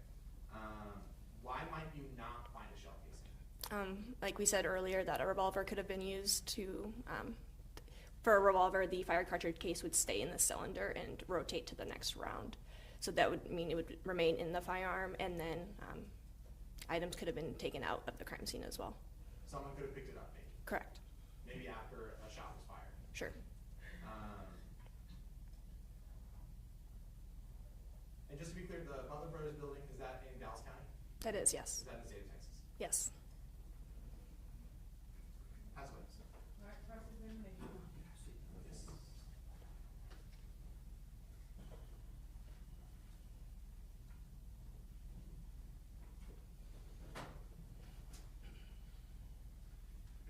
I'm gonna show you, what's been marked, as well as like this one. State's Exhibit number 50. Now, in State's Exhibit number 50, the photograph of Du'Vonta, his clothing is pulled up over that gunshot wound. And that's the way you found it, correct? You didn't do anything to pull that up, did you? No, we are not allowed to touch the complainants. Now, when the fire department shows up to determine if somebody is dead or not, or they want to transport it to the hospital, if they determine that the person is deceased, they're not going to mess around with their clothes, are they? I couldn't tell you. I'm not usually there when the fire department's there. Okay, so you don't know if they did anything to lift that up, or if that was the way it was when they got there, is that correct? That's right. I could not tell you. All right, now,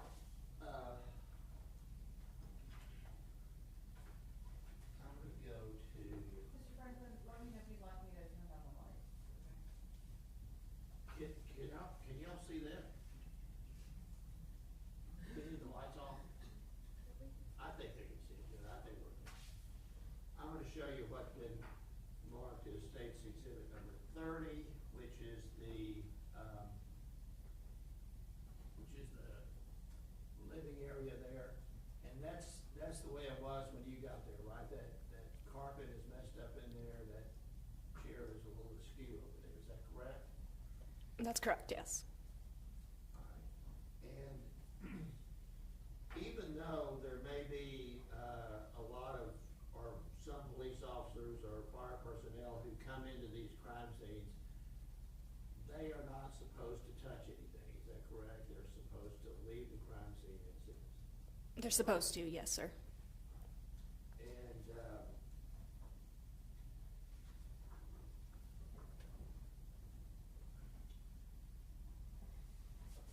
on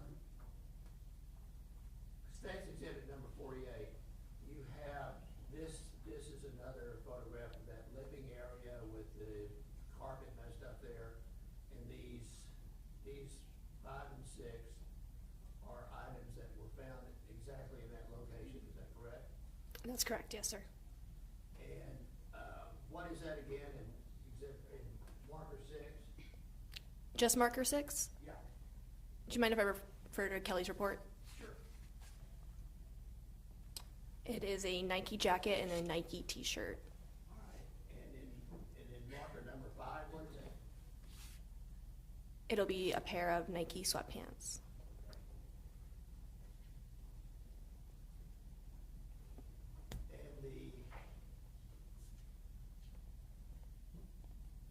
And in State's Exhibit number 47, we have those slides there. One is at 2 and one is at 4, correct? Correct. And then we have we assume this is marijuana in this little bag over here, right? Yes, sir. So we have that over here against the wall. Correct. On the floor. Right? Yes, sir.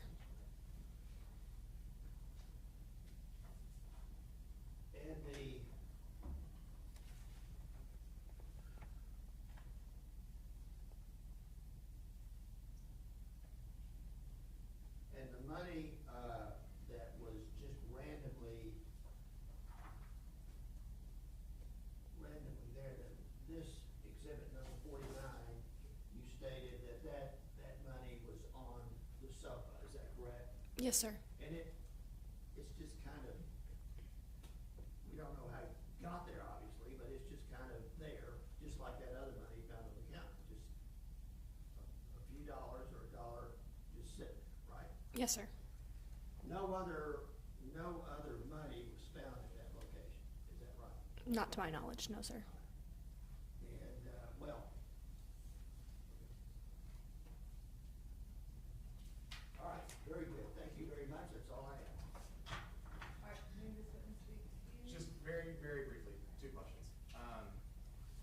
The fire department has to come in and try to at least make sure that they can't save a life, right? Yes, of course. Like that's part of their duty is going in there and making sure if they can try to save a life, they're gonna try. If they can't, they can't. But they have to at least try a little bit and see if they can. Absolutely, yes. Okay, and that's part of the duties as to why maybe the shirt is pulled up or anything like that. It could be, yes, sir. Okay.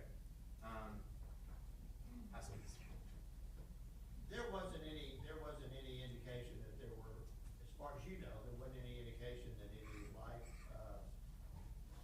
preserving methods were used by the military once they got there. I'm sorry, could you repeat that for me? Were there any indications that they used any equipment on Du'Vonta to save his life? I wouldn't be able to tell you that, I'm not sure. Okay, no further questions. Nothing further, Judge. All right, may this witness speak to you? Yes, please, Judge. Okay. All right, Mr. Chow, thank you. Thank you. Say we call Milo Rodriguez.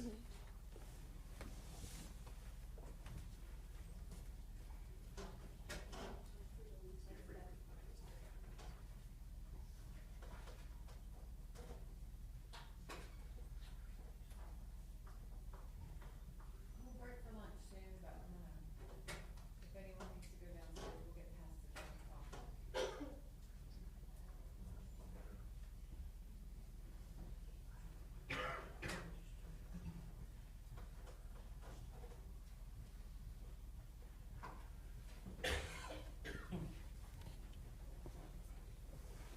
Ma'am, could you raise your right hand, please? You solemnly swear to tell the truth, the whole truth, and nothing but the truth, so help you God. Yes, Your Honor. All right, no right hand. What other name? Thank you, Your Honor. Ms. Rodriguez, could you please introduce yourself to the jury? Hi, I work for the Butler Brothers building in downtown Dallas. I'm the assistant property manager, so I just do all the making sure everybody pays their rent. Okay, and I don't need you to spell your name, but could you at least state your name for the record? Milo Rodriguez. Okay.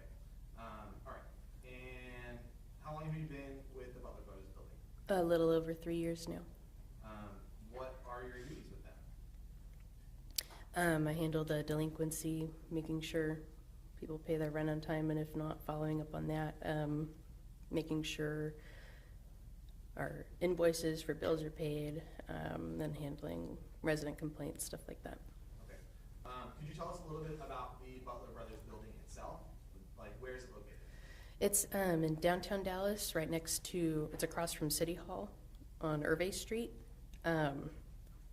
It's a 9-story building built in 1910, and it was not refurbished. Renovated in 2016. It's about when they finished up. Okay. You said 1910? Yes. And then renovated 105 years later. 2015 you said, right? Yeah. Yeah. Okay. Okay. All right. And so is it just apartments in the Butler Brothers building? Yes, it's just apartments. We have residents that lease through us directly, and then we have Airbnb companies that lease through us as well. Okay. If you had to put a percentage on it, what's the percentage of units that are Airbnb versus direct lease through you guys? I would say maybe 85% Airbnb to 15 is residents. Okay. Could you explain a little bit, like, how does the Airbnb system work at Hill's building? So, the Airbnb companies, they apply through under a corporate lease, and then they sublease it for Airbnb. They're required to do all of the business side of the Airbnbs, the subleasing. That's all their responsibility, and we just collect the rent from them directly. Okay, so like a company like Sonder or something like that would lease from you guys a number of units and then just pay for that through like a corporate lease structure? Yes. Okay, and then they would rent it out to whoever via Airbnb? Yes. Do you know how they rent it out on Airbnb at all, if you know? They have different platforms that they post the listings on. Some companies, they'll do just Airbnb or Booking.com. Many of them do their own background checks, but each one has different requirements. Okay, and is it a bunch of companies or just one company? We have multiple. Okay, and Sonder is one of those companies, or was one of those companies back in 2022, correct? Yes, they were one of them. Okay. If I wanted to rent an apartment with you directly, like how do I get in and out of the building and the unit and all that stuff? So to get into the building itself, we have an app called Butterfly MX. It's a digital entry panel, so it's controlled access. And renting directly through us, for the apartment itself, you'll get a key card to enter your apartment, like a hotel style Asa Abloy lock set.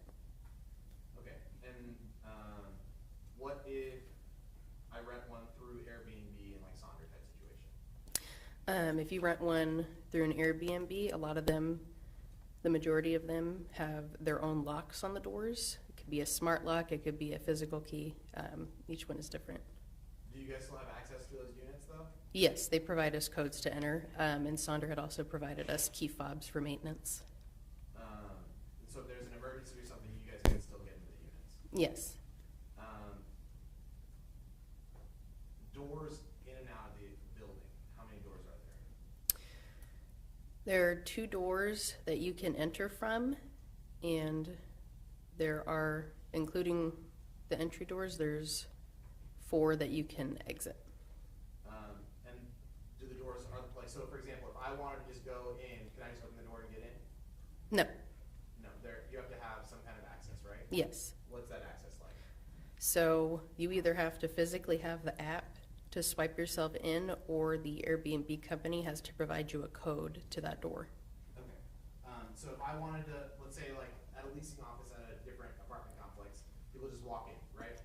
That you can't do that here. No, we have to buzz you in. Okay. And you don't need to turn this, it's just an app. Permission to publish states 3 and 4 again? Yes. Okay, just so we're clear what we're talking about, this is where your Butler Brothers building is, correct? Yes. Looking at states 3 and states 4 is a more zoomed in version. That's where it is, and this is City Hall right here, correct? Yes, in City Hall Plaza. All right, and so we're looking at this block here. Do you guys take up this whole block? No. About half of that is for a hotel. Okay, because the physical building is that big, but y'all only are half the building, right? Yes. And there's a hotel on the other half, back half the building. Yes.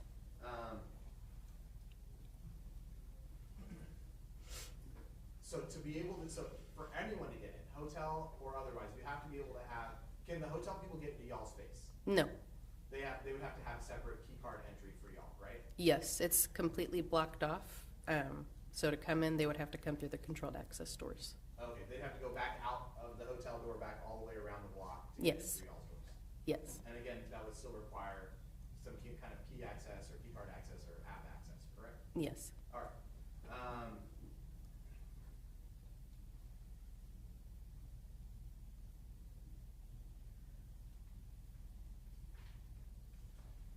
And those doors close automatically, right? Yes. Unless someone's like holding it open for someone else, right? Correct. But y'all generally are not allowing doors to be propped. No. In fact, you specifically don't want to, right? No.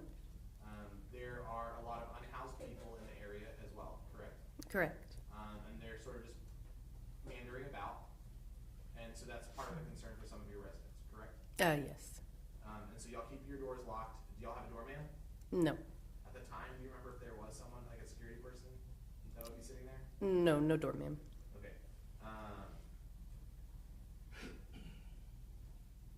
you guys have cameras? Yes. Could you describe the cameras to the jury? We have about 30 in the building, give or take. Is that back then too in 2022, or is that more recently? It hasn't increased much since then. Okay. We have one set of cameras that faces our main passenger elevators on each floor. So that's a total of 9. And then there's a set of 9 cameras facing our freight elevator towards the back of the building. At that time, it was on 8 of the floors. We have a camera in each of our amenities, as well as the leasing office, the main entry in front of the leasing office.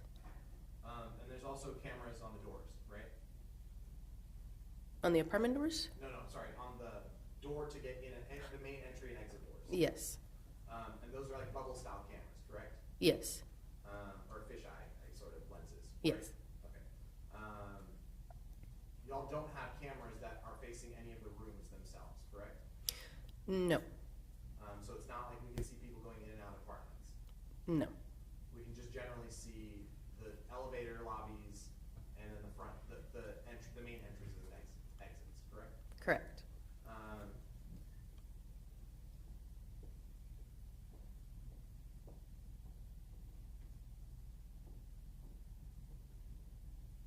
The cameras, how are they just constantly running, or how do they work? So they're constantly running, but they only record footage on motion. So about a few seconds before it detects the motion, that's when it saves it, and it saves it to a computer that's dedicated for the security footage. Okay, and is that computer accessible to the public, or No. the computer kept? It's in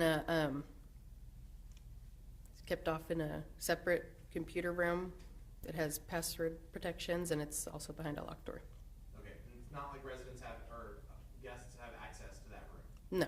It's only worker people like yourself? Correct. And so you said it's behind a locked door, right? Yes. And the computer, is it password protected as well? Yes. So to be able to get access to this footage, they'd have to have access to you basically, right? Yes. But the cameras do record, right? Mm-hmm. Is that a yes? Yes. Sorry. Do they record date and times? Yes.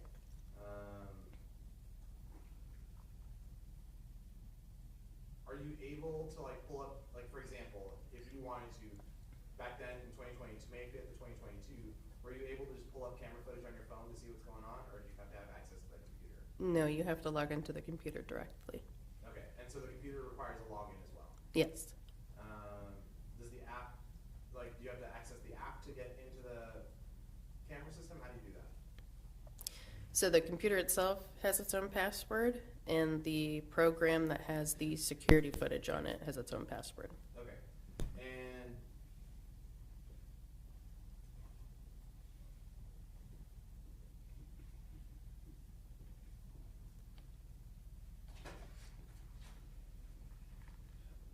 did you guys upgrade your software at some point after May 5th of 2022? Yes. Why did you guys do that recently, or back then? Was it close in time to May 5th, 2022? It was shortly before it. We had some new cameras, some cameras replaced. So just before the May 5th, 2022, some cameras had gotten replaced? Mm-hmm.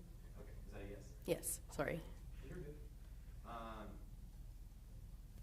do that because those sounds are the same for the court reporter, and I just want to make sure you're Yes. clear. Sorry. Okay. Did the cameras record on May 5th of 2022, May 4th and May 5th of 2022? Yes. Did you review the footage? Yes. Who did you review that footage with, or did you do it by yourself? It was, I reviewed it with Detective Josue Rodriguez. Okay. How many times would you say that y'all went through that footage? He came to the building, I would say about 3 times, separate occasions. Was it for like 5-10 minutes, or were y'all there for a while? It was a few hours each time.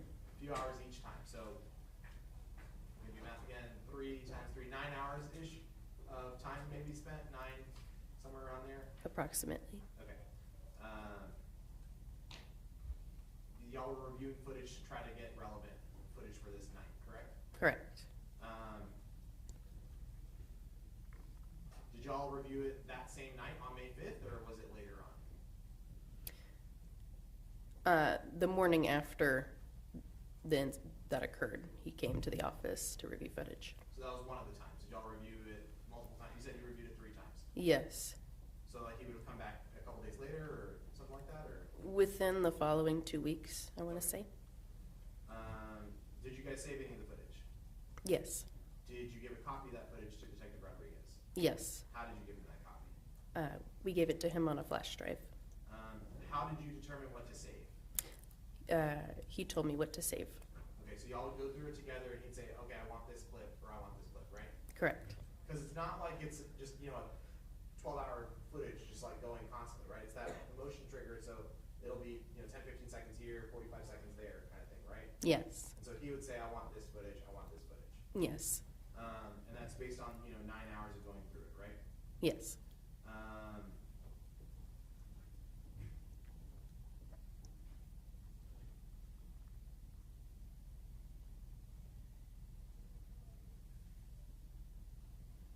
Permission to approach, Judge? Yes. I am going to show you what's already been marked as State Exhibit 59 and 60. Do you recognize States 59 and 60? Yes. What are States 59 and 60? That's the footage we gave to the Detective Rodriguez. Okay, and 59 being the Irving entrance footage, right? Correct. And the footage labeled 130 to 230 is States Exhibit 60, correct? Correct. And you had reviewed that footage, and so that fairly accurately depicts what happened that night, correct? Correct. And then States 58, I don't recall. Do you remember going through States 58? The door logs? I've seen this before. Okay. Okay. These are Sonder door logs. Right. Sonder door logs that are produced through a business record affidavit, right? Correct. Okay. I'd offer States 58, 59, and 60 for all purposes. 58, 59, and 60 are admitted for all purposes.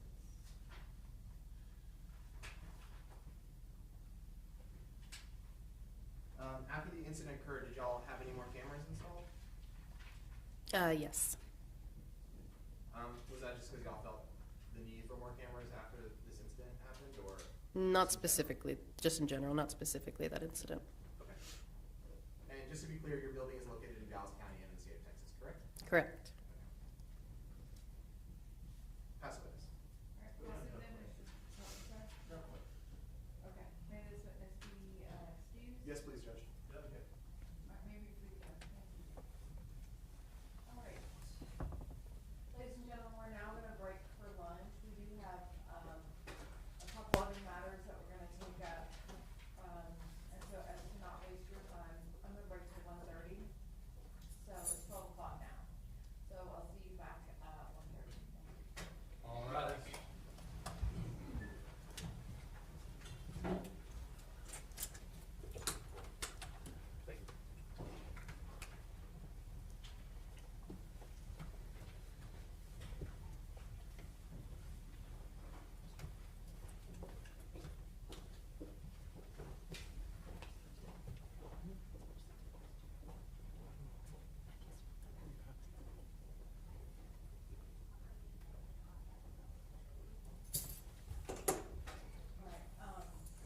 Let's go for a second.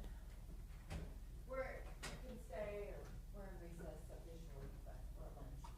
When do you want to have this hearing? I would rather have the hearing about whether the ELM issue comes in or not. Do you want to eat and then reconvene at like 10 after 1?